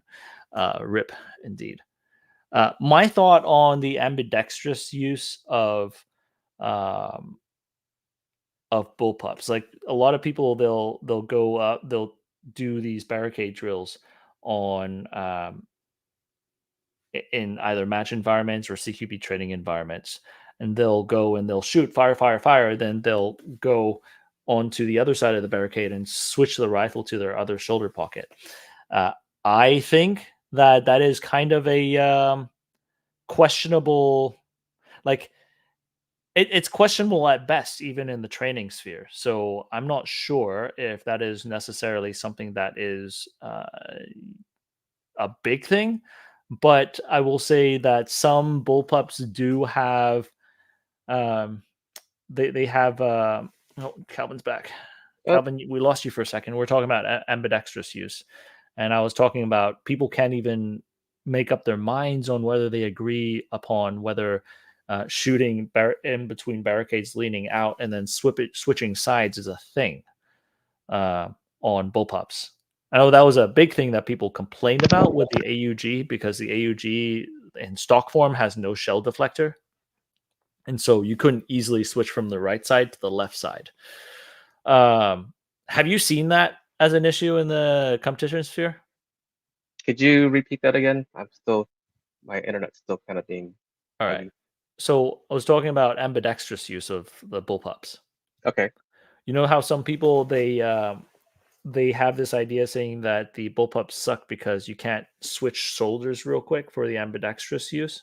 Because when you're peeking on the far side of a barricade, you want to switch your shoulder before you fire.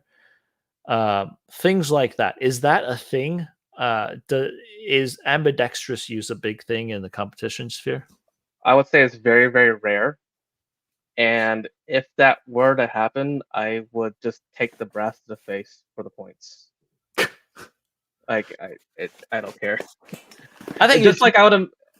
What's that? Oh, no, go ahead. Go ahead. Just go It's ahead. just like imagine like if you're getting shot at and you need to shoot offhand, you're gonna take brass to the face and you're not gonna care. Like what's worse, getting burned by brass or like getting shot? Yep. And when you're talking about, I think the other thing that people talk about is actually someone who's actually left-handed and needing to use it. Now, let's say for the AUG, for instance, if you're using a NATO stock, you know, you're right-handed.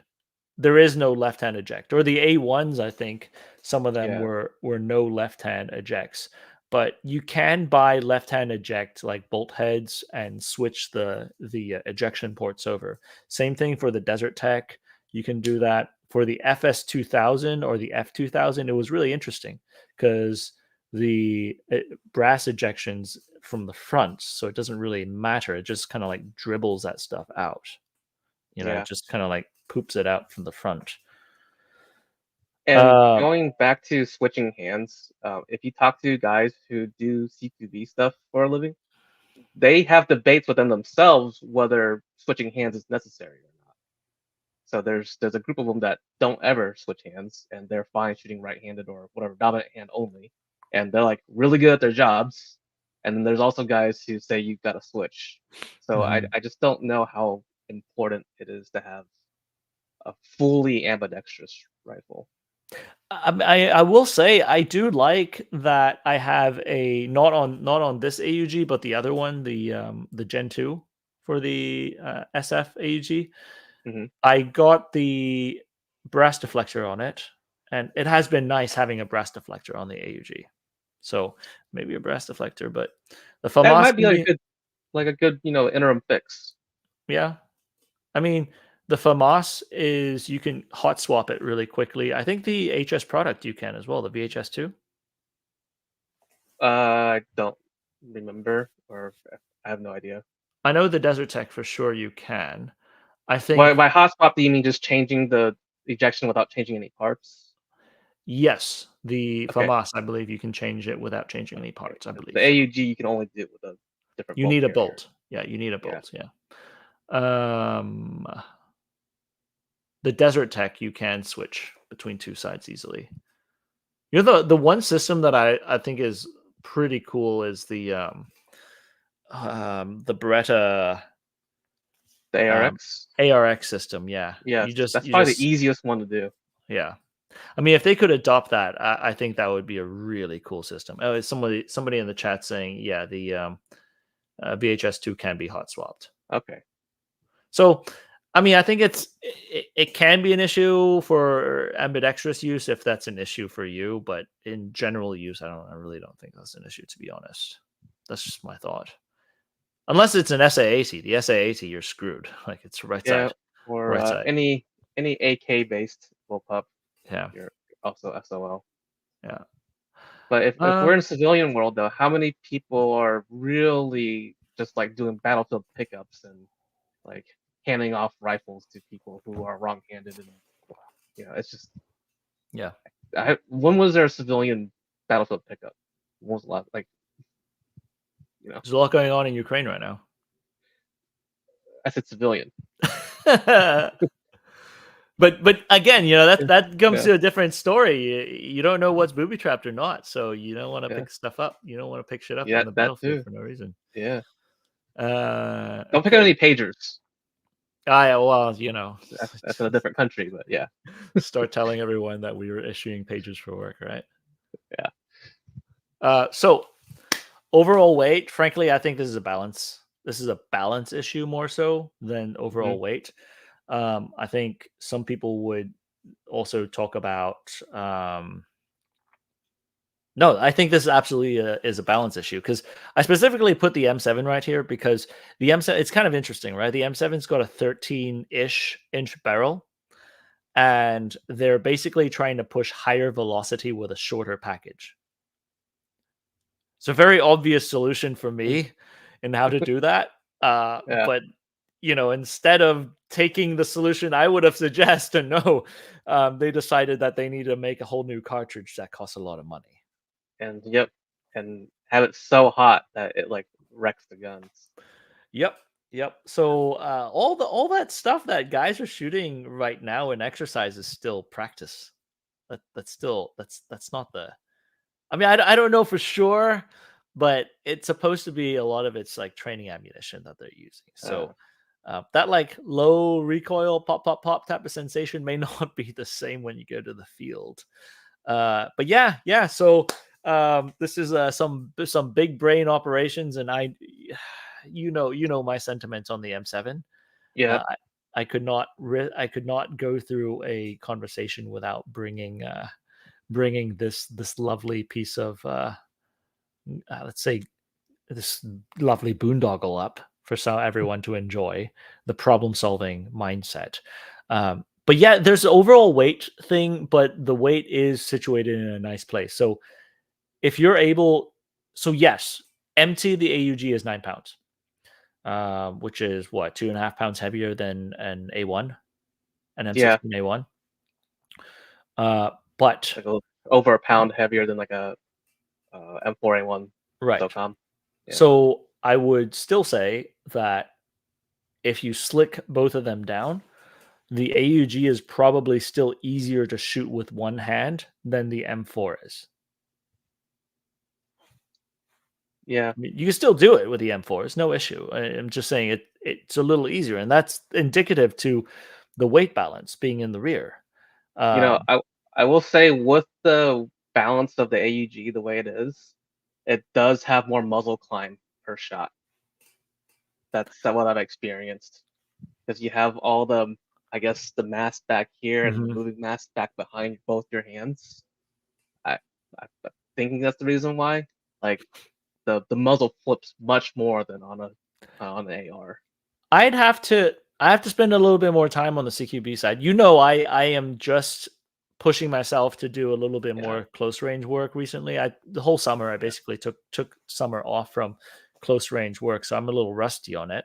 But as I'm going back, I'll give that a little bit of a test myself. I mean, I haven't. I would say like your capabilities are still not that different. You Mhm. just get more lift. So someone who might not be as well trained would not like that much movement, but someone with more training, like the far side of your graph, they would still be able to compensate for that by bringing the gun back down to center or back to 0. Hey, who is Zach?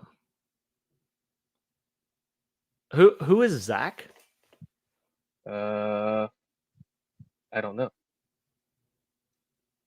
Who is Zach, guys? In the chat. I'm genuinely curious. I mean, let's see. Let's see. Zach. There's a Zach in the comments. Let me see. He's referencing Zach. Is it Zach? But who is Zach Hazard? I have no idea. I'm genuinely curious if I need to learn more from Zach. I'd like to learn from people if they're good. What do you see? He said something about a charging handle being moved, but the T handle wait, no. I don't know. I'm making sure I'm reading the right thing. Look, DM us on IG. I'd love to learn from anyone out there who's good at contributing stuff. Where were we again? Overall weight, balance, recoil. How someone who maybe not as experienced would be more thrown off by the additional muzzle climb. Okay. Flip. Yeah. Yeah, I don't know about I mean, obviously that's your sphere. You shoot it more than I do, so I'm going to defer to you as the SME on that. Is it the same on? I know for a fact that it was on the FAMAS. The FAMAS, I could, because I shot that side by side with an M16 and M4. The bone stock FAMAS definitely recoiled more energetically than those. But at the same time, I was reminded that I probably train wrecked some poor French officers FAMAS because I use some of my M855A1 in it, and evidently they're supposed to use a lower velocity cartridge. Ooh, yeah. And I fed roughly 200-300 rounds, all in fully automatic. You shot 300 rounds of A1 through someone else's rifle? Yeah, dude. I just grabbed stuff that they weren't using at the ASP, Ooh, and we went to town. I mean, dude, it was yeah, that my was $10 at work. that was in 2012 and no 2012 when Josh was complaining to me about how expensive ammunition was, and I was just showing him like, look, M855A1. And then I would just jam them into magazines and we would just blow it on range. Yeah, government treats sometimes these things as monopoly money. That's just, we know that. And now that I'm a taxpayer, I definitely feel the hurt. So I mean, yes. you are always a taxpayer. They still deduct taxes from your paycheck. Yes, that's true. But now that I actually have to pay quarterlies, it really sucks. Yeah. Ooh, Like you actually see it. So anyways, so we've definitely veered off. Recoil, I'm not, I will defer to you on that, but as far as the FAMAS, for sure. So this is the biggest question of all. Why do Americans, not all Americans obviously, but why do some Americans, why are they so adamantly against the idea of a bullpup? Is it a combination of all these things with a dose of a fear of change, like you're just used to something? Because I specifically put this here because the previous slide we had the XM7, now M7, and what many people are now saying that it should have been the M7, which would be the General Dynamics' NGSW submission, the RM277. What do you think?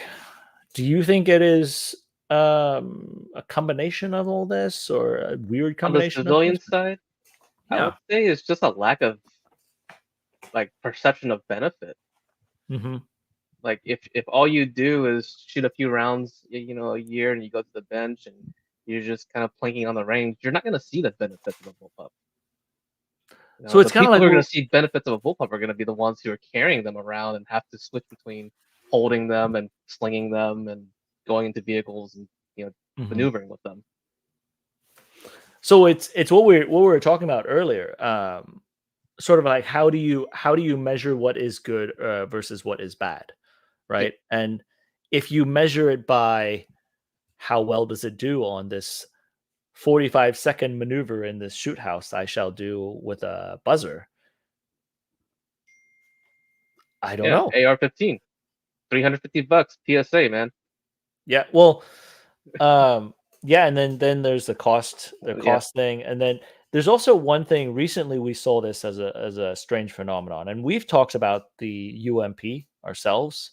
I actually really like shooting the UMP.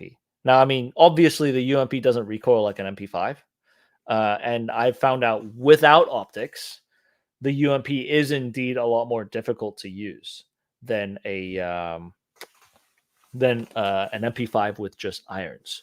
But with optics, with a vert grip and everything, I feel like the UMPs actually, I could comfortably do doubles on a 25, 30 meter target. Doubles meaning I could drop 2 in the Alpha Charlie zone on a USPSA target. But the internet hates the UMP. Similar to that. I shot yours before it was converted. And I was surprised by how easy it was to return back to target. Right. It was a 45, so it did recoil. But how fast it came back down, I was very surprised. And it comes like straight back onto the target too. That's a weird thing about it.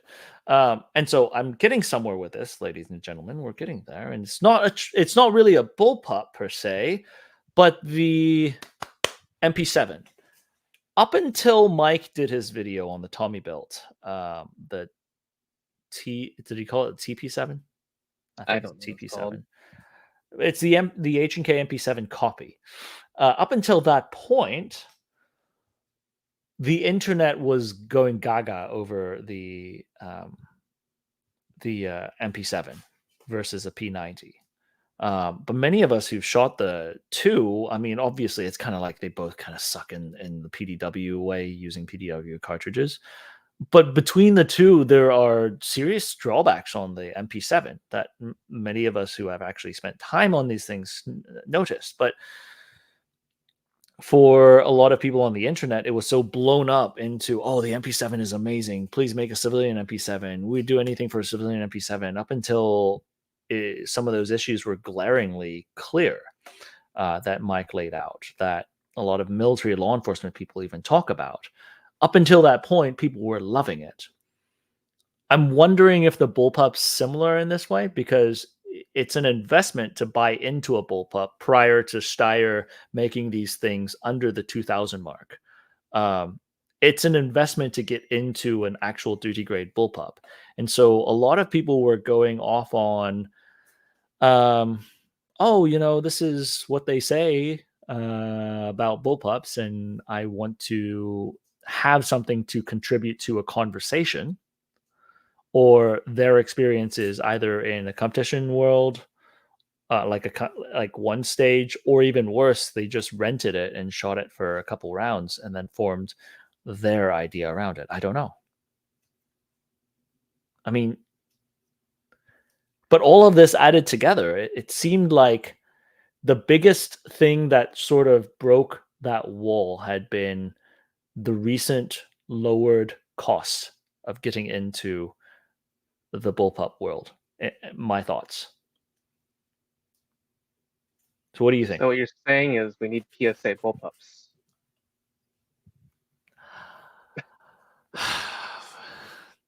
No, that is decidedly no. What? Not. I am not saying that. That's what you're. Right. That's what you're inferring. Definitely not what I'm saying.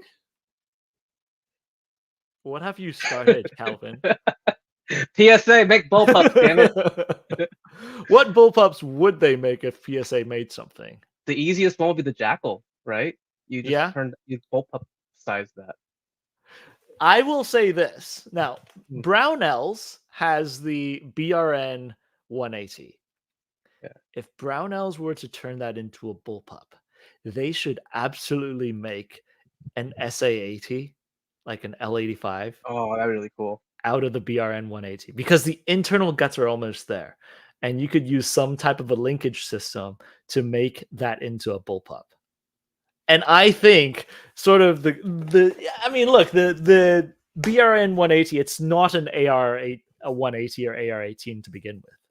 Like, that's not already not a big, like, we already know there's a huge difference between the two. But as a base, you could use that potentially in making a an SA80 Bullpup, maybe, because the system is 70% there. Yeah, someone in the comments said they already made a BRN 180 Bullpup. Let's see.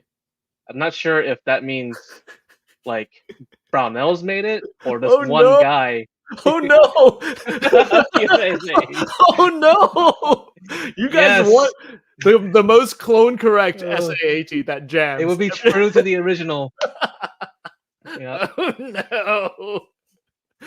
Oh, look at this! Look at this! Oh no, Calvin, what have you started? And then send it into HK warranty. Tell HK to fix it.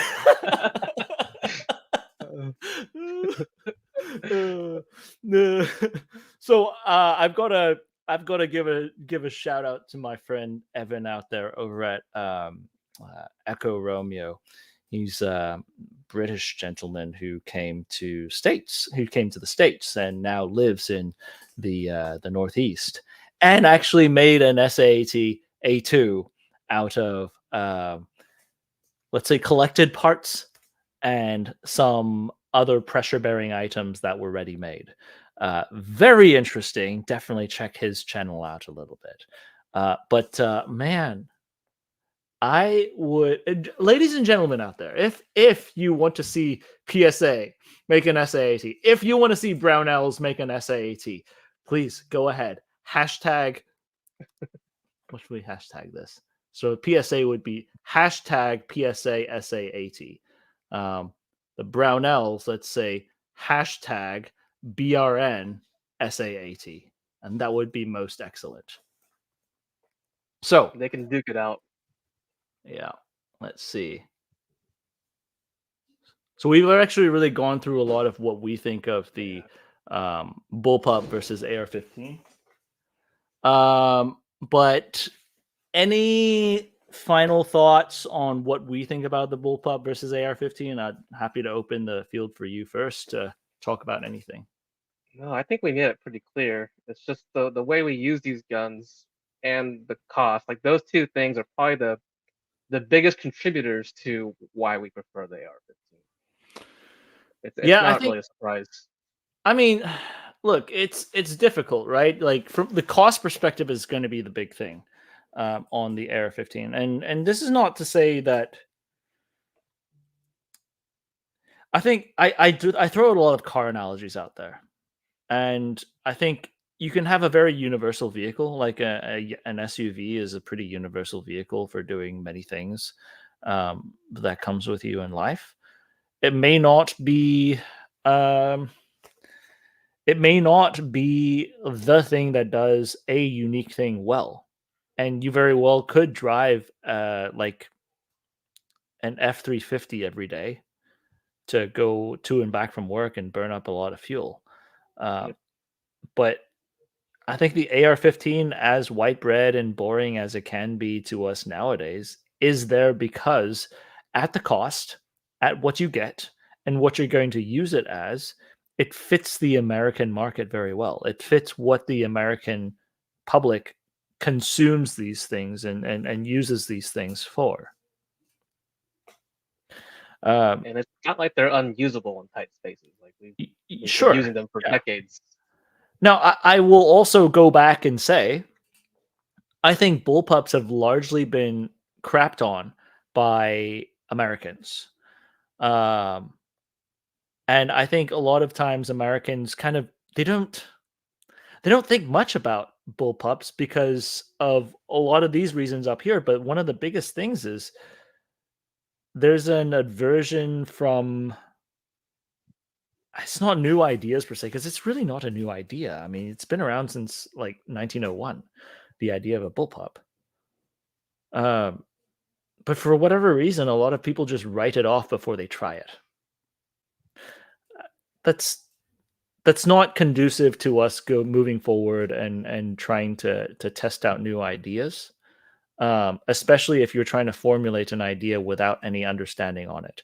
I think the bullpup is a very useful tool for, let's say, like if you had a military and you wanted the whole military to use a weapon system that is easy to maneuver, great to carry around, and then every now and then you can fire it and survive and live through and conquer through a not conquer but win a firefight. I think a bullpup is great for that, to issue service wide. But it's again, it goes back to that histogram that I think the American shooters are very much on the two ends of that histogram, as either like the guy who just never shoots and just picks it up once every 3 years, or it's the guy on the very far right who shoots an incredible amount, and that slight bit of ergonomic perk really helps him in the competition in whatever he does. Whereas the military is full of those people in the middle. You know, you've got people who all have to qual, who have a certain proficiency. Some may be on the left side of that bell curve, so it may then be you also skewed have more on the left side. Like the bell curve may be like more like like that on the far. Wait, on the picture right here, it should be like. Well, this. I was listening to Jared AF the other day. He was saying that like 60 to 70% of the Marine Corps qualify as expert. Really? So that means there's a lot of experts out there. Thank you. So yeah, we're Marines definitely. So yeah, if you're looking at shooting at 500-yard targets in a prone position at a very well contrasted target, maybe the AR-15 is a solution for you. Talking to honestly, on this note, talking to some other guys, Commonwealth guys, Rowan over at the Royal Australian. Royal Australian Air Force. combat shooting team. He was showing me some of the figure 11 and figure 12 targets, and they are actually smaller than the US targets, but they are brightly painted yellow. What? It's not painted yellow. It's a Charging Ivan that's got a yellow contrast to it. Wait, but some of them are also green. It's because they're racist. The yellow targets. I knew that about Australia. Man. So my wife grew up in Australia. So so anyways, obviously I didn't affect her, I guess. So I think there's use for both types of systems, right? You know, if you need a system that prioritizes towards, you know, the everyday use, and then you have shooting as like what regular military does, and maybe the Bullpup is a good solution for you. But for a lot of people on the two sides, I think, yeah, absolutely. For Americans, I think the AR-15 is there because of cost issues, and then also usability. Like, how are people using it? Like, Americans don't drag their stuff. Like, they don't go to work with their Bullpup on their shoulder. Like, a surgeon doesn't go to work with a Bullpup on his shoulder trying to do surgery on someone, right? And some, like, my trash people who collect trash outside, they don't have a Bullpup on them while they're trying to like haul loads of trash to throw into the trash truck. But these are things that soldiers would do, and it would be much easier for soldiers. There are some times where I feel like I should like drive to work with a rifle in my car, but yeah, I don't. Well, it's a little easier for us to say. I mean, poor bastards out in sometimes that decision is made for you if you live in places like New York or California. But you know, then there's also our friends in the UK who say we're just absolutely insane for even considering these things. But I think we have spent a lot of time in talking about Bullpup versus AR-15. Surprisingly, the answer is it depends on which one is better for you. And this is us. This is supposed to be the slide that I had when we talked about it. Right here, you have Calvin with a... Is that an actual... That's a Sako M92S. Yeah, okay. So, drip. Stuff that you can't get in the States. And you can, but you might go to jail later. Well, they wouldn't even export it for you. No. You have to do it via other ways. But then again, we have someone that made an example of for doing things like that. Isn't it? Oh my! I didn't see the thumbnail when it was really small on the thing. I didn't realize it had a little strategic, high mustache. But he says Type 97 gang. Wonder where he's from. If I know where you're from. Then I've got the Austrian. I was talking about Austrian. I've got the Austrian Sturmgewehr right there. That both of these are fantastic rifles. I hear the Sako is a fantastic rifle, but both of these fantastic rifles. Again, this is just our opinion. But the big question that I had right here that I wanted to close our personal questions would be: are Bullpups on decline? Because the French in these images, you see them going from the FAMAS to the HK416. The British, the Rangers just adopted the Knights. So they, if I'm reading this correctly, potentially down the road, we're going to be looking at force-wide adoption of something AR related. Who else? The Kiwis already. The Kiwis went to the LMTs. Yeah, the Chinese went from the Type 95 to the QBZ 191. Or whatever it's called. Yeah. The 191, yeah. What else? What else do we have as far as Bullpup going to non-Bullpup? The Austrians will never change, I think. I mean, are Israelis doing anything to where they're actually phasing or replacing their Bullpups with? I think so. Stuff? I think they're getting, like, the Israelis are all over the place though. They have like 10, like they still have stuff from World War II that they like every now and then you'll see them like roll out with. I have a couple of those. Yeah. So, short question or short answer, I think yes. I think we're seeing bullpups on the decline in the military sphere.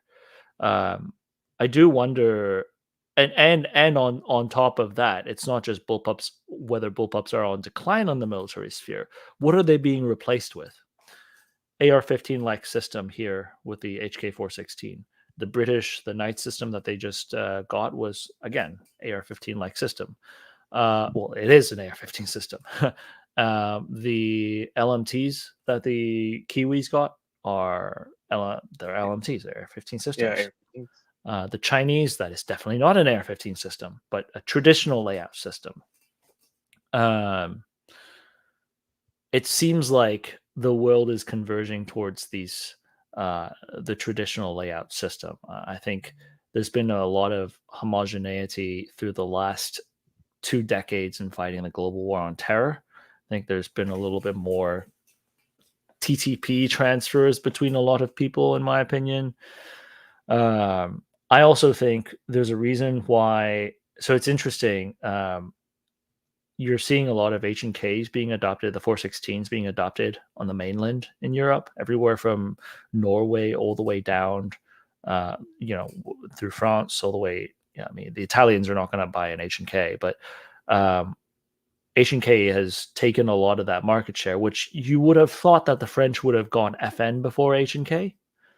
But I think the other side to this, as Christian on our Discord brought up, is looking at the defense economics. If you're looking at one part of this being, we need to have the manufacturing and the servicing of these weapon systems somewhat close if we export it out of our country, which the French have been very protective of their own small arms manufacturing world, their industry. Them closing Saint-Étienne, at least they're working with a neighbor that's close by. The Swiss obviously are very protective of their small arms manufacturing side. What are truly interesting are seeing places like the UK, Estonia, like these places buying stuff from American manufacturers that have servicing so far away. That really is interesting, and those are the cases that I would want to delve into. Like how did the American weapon win these European contracts? I'm curious where this goes because I talked to some Estonian service members while I was there last month, and they've had some issues with the LMT, and apparently they're not going to continue the LMT contract. Interesting. So that's rumors. Nothing I don't think is official yet, but from now, I don't have a dog in a fight with LMT, but I also know that the initial rollout of the New Zealand contract with the LMT rifles had issues as well. I think that's kind of been a reoccurring theme with recent. Yeah, it's just, I mean, and part of that, I think it comes down to material selection and the people in charge of the materials, unfortunately. But again, that goes back to the question, when you use the newer model of a non-domestically produced system, you always have to factor in the longevity of these systems and the maintenance on the military ordnance side. And that is always going to be a big question. That transcends whether it's a bullpup or not. This is just explaining why these things have become the forefront of what people adopt. And I don't know exactly some of the details on the French contract with the 416, but I know that VHS2, the HS product VHS2, was actually number 2 on their list that they selected. I think ergonomics wise, that is the closest to the FAMAS that they had. But I wonder how much of that had to do with their faith in an HS product being able to continue the long-term servicing of the weapon systems. I don't know. If you went to the town and saw where they were made, your opinion of the manufacturing may change. The same place you can walk outside and get like a rakia from the babushka right down the road and enjoy some pork dumplings. They didn't even have paved roads, man. Oh wow. Anyway, See, like, apparently it's under look, construction. I, make fun of that all day long. Yeah, HS product VHS is that makes it even more impressive that they're able to do that. yeah. To be honest, Yeah. I would say, yeah. I mean, they make the All-American Springfield XD, so of obviously they're course, capable. Yeah, Hellion is the yeah, name, Calvin. yeah. Um, I mean, if you look at these other manufacturers or other countries like Poland, for example, I mean, they could easily just buy 416s. Hasn't this their is special operations been using 416s for a while? But so Poland's an interesting one. You remember they Yeah. came out with a grot and they had a Bullpup kit initially, Yes. I but the think they Bullpup kit fully went dropped it. nowhere. Nobody wanted it. Well, Now, they also have issues with the rifle itself, just yeah, getting it the handguard to hold zero for whatever reason. you're telling me Russia should make an AK-12 Bullpup? But what my point here that I was trying to talk about, are Bullpups on decline, and the next question is, why? Um, Part of it, I think, comes down to uh, sort of the national defense doctrine that a lot of these countries are running. They're trying to go more lean with national defense spending, and setting up your government facility to manufacture and design these things is a much more cost prohibitive item than it is to go to H&K and buy all these things. Um, the UK didn't necessarily do that. They actually did the worst of all options, which is make a committee designed thing that didn't really work and have to go external to get it fixed. Did you know that none of the engineers on the team that designed the SA-80 had ever fired a rifle before? Yes, I did. Yeah, Um, that's how you know it'd be successful. so there's a huge contrast here with, let's say, the Accuracy International, the AW series, or the pre-AW, the L96 series. They initially had Pylon make a lot of their parts, and that was dictated in their contract that they needed to use Pylon as a defensive contractor to make it. And those were the guys who were using. They're not firearm manufacturers. They made rockets. They made missiles, and they deliberately, like, they looked at the spec sheet on that AI provided and chose their own material that they thought they could substitute it with. And so it's not just like whether it's a government entity doing this. Sometimes when you have a firm that has to use secondary manufacturing, you also run into these problems with on the manufacturing side. But that's entirely more common when you have so we're talking about government facilities having these issues, because your feet aren't held by the profits, and so a lot of times, I mean, it's like burning monopoly money for them. But that being said, again, the direction that many militaries are taking, that's been a huge change for whether bullpups are a thing anymore. Anyway, sorry, I think we spent like Yeah. 10 minutes on this. I think, you have anything else to add to this? No, I mean it just makes sense. If HK416 works, why bother trying to make another HK416? Unless you're Sako. Look, I think the Scar still has some legs as a concept. I wish people would consider the Scar more. I do too, but I'm not saying the HK416 is. I'm not definitely not saying the 416 is bad. The Scar is interesting. I really would also be interested in seeing if the 433 could do anything, the HK433, but we'll see. 'Cause that would be the last lineage from the G36. If I could pull up a picture to show everyone here, this thing. yeah, we're seeing that in like German law enforcement and stuff. The 300 blackout version. I forget what it's called. Yeah, The G37.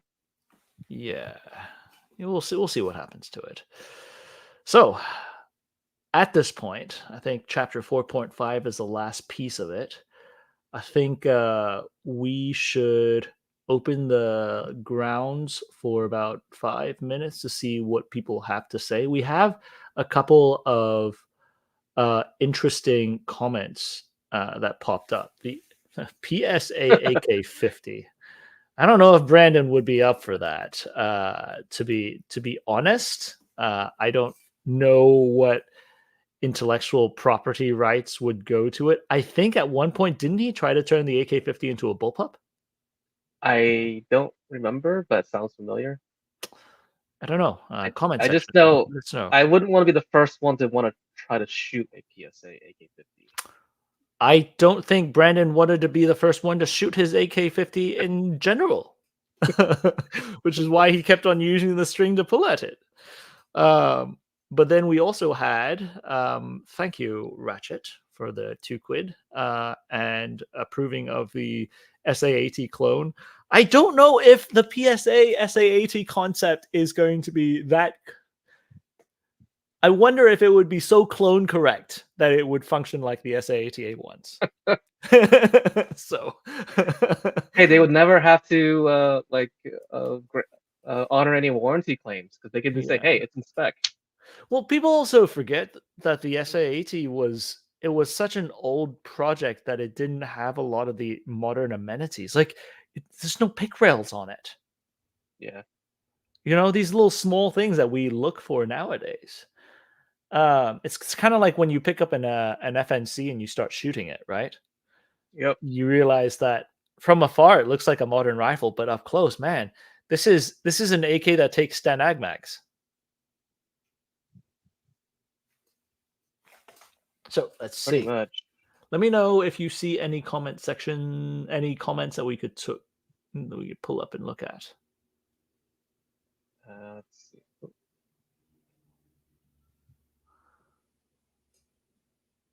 In 100 years, the individual rifle is going to be a security blanket to make soldiers feel better about being sent in the battlefields dominated by drones. I don't know if it'll be a security blanket, but I do think the battlefield will be dominated by drones more. I do think that at the end of the day, a rifle is almost that's almost a given that you must have that if you're going to war. I don't know if that's controversial to say or not. Maybe not. That seems like most people would agree with that. Um, Jason Morrison had a question. Let's see. Can you tell me the time? 6:32. Okay. Yeah. Do you think bullpups have a different place in non-service rifles, i.e., the Desert Tech SRS? Yes, I absolutely do think so. I, as you see, am an SRS fan right here.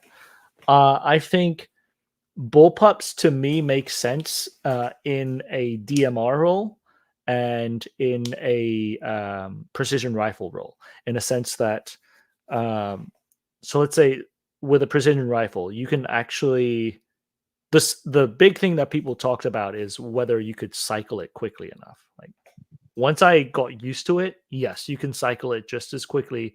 Well, not just as quickly, but quickly enough to where you could compete with some of the other traditional layout rifles. But also, because DMRs and precision rifles have a tendency of being run suppressed. And with a suppressor and that extra length on it, even with it as a bullpup form, it's already long. When you're talking about it in a non-bullpup form, that thing, the TRG-42 that I have, if you suppress that thing, it's as tall as I am. And so you think of it, if you're in a hide and you're trying to make sure that you have minimal signature,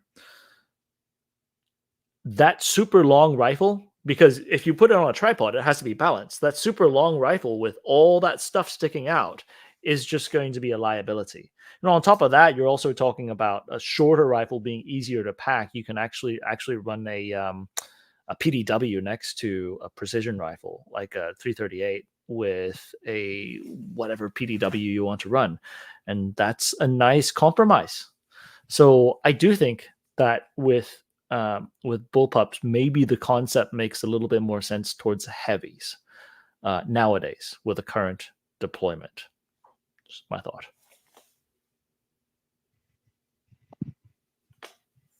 Let's see.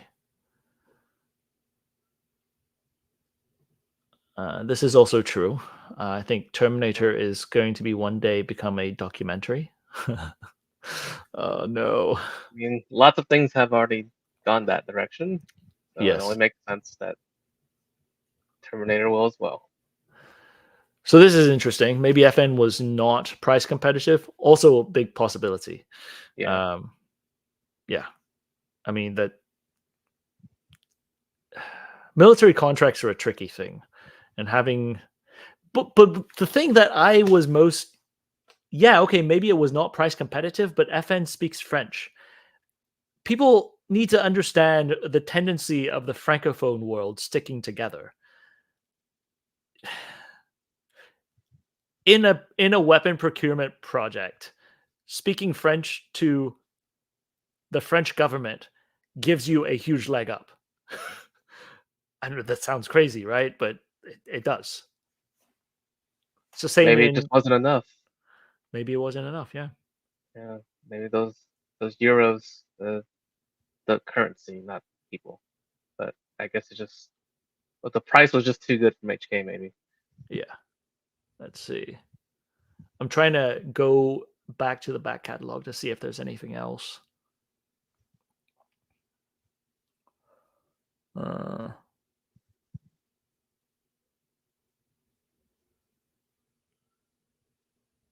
This is interesting.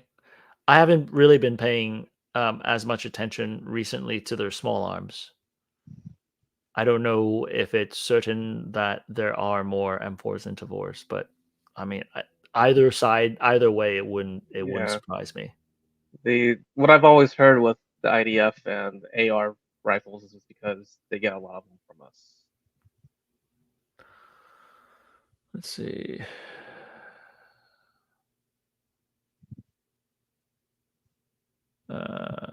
This seems to be a take on why the Belgians were not considered.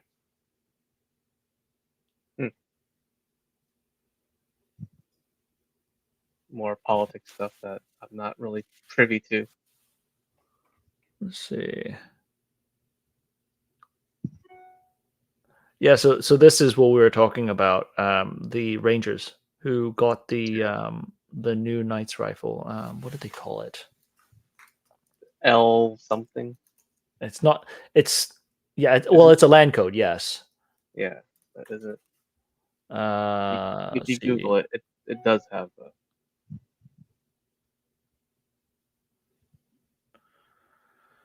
John Ferguson L403A1. Yeah, that thing. So let me try to pop this up on this side. L403A1.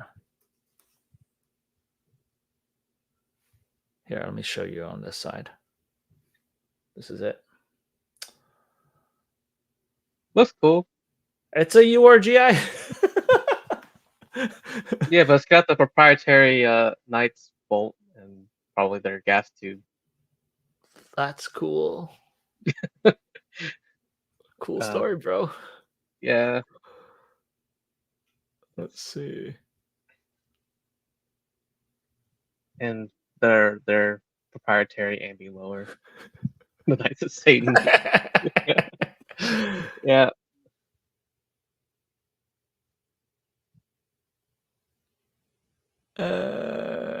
So I mean, we have very differing experiences with the French. I don't know about you, Calvin. I've had a very welcoming French population when I lived in Paris. The only French I've been exposed to are the French-speaking Swiss. Never actually been to France. Well, I mean, in my multiple instances, I also had been, that was at the peak of my my French proficiency when I was living there.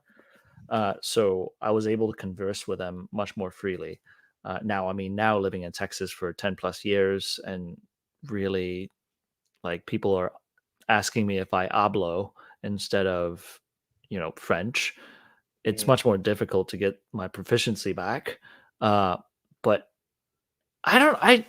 look, this taps into a different topic, but I genuinely think that a lot of these stereotypes and people in the Western world seem universally a little bit more positive about things and welcoming about things than not, especially if you're respectful. And I didn't approach them asking if I could put ketchup on my steak tartare. So, I didn't do things like that. And they were fairly welcoming to me. The French military, I had a great time working with them, and they welcomed me to a lot of their functions too. So I've had a very good relationship, and I've had a very good time with French people. So I couldn't say that they typically turn their nose up. Now, I will say this: I have heard that inevitably back in the Cold War days, people would the French officers when they were first going back into NATO would inevitably, because NATO as one of the chartered things, it has to be there's two working languages in NATO. It's French and English. So technically, you're supposed to be able to use French just as much as English, and this happens in the Canadian side too. Some officer will stand up and just like spit out a whole French phrase when most of these Germans and Americans don't freaking know what they're talking about. But by charter, they're supposed to be able to do that. So, I mean, yeah, okay. So maybe a couple of those guys gave a bad impression on the Frenchies, yeah. But I personally have had a fantastic relationship, and I have had a great culinary experience when I was living in France. I do take that back. I know one French guy. Digging through the Rolodex. I'm like, oh, this guy. And I don't think he's actually French. He just was born and raised there. I mean, is his name Dmitry Sodakin? Because if so, he may just live there. Let's see. I think this is let's see. We're getting some crazy comments about people putting LSD in the French water supply now. So this is kind of devolving out of control. We went from Bullpups to just the French. Yeah. Well, look, regardless, I had a damn good time just chatting about this.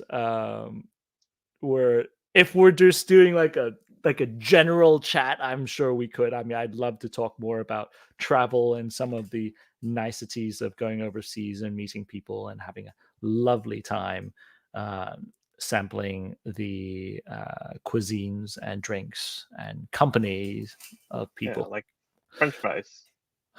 Freedom fries. Actually, fun note.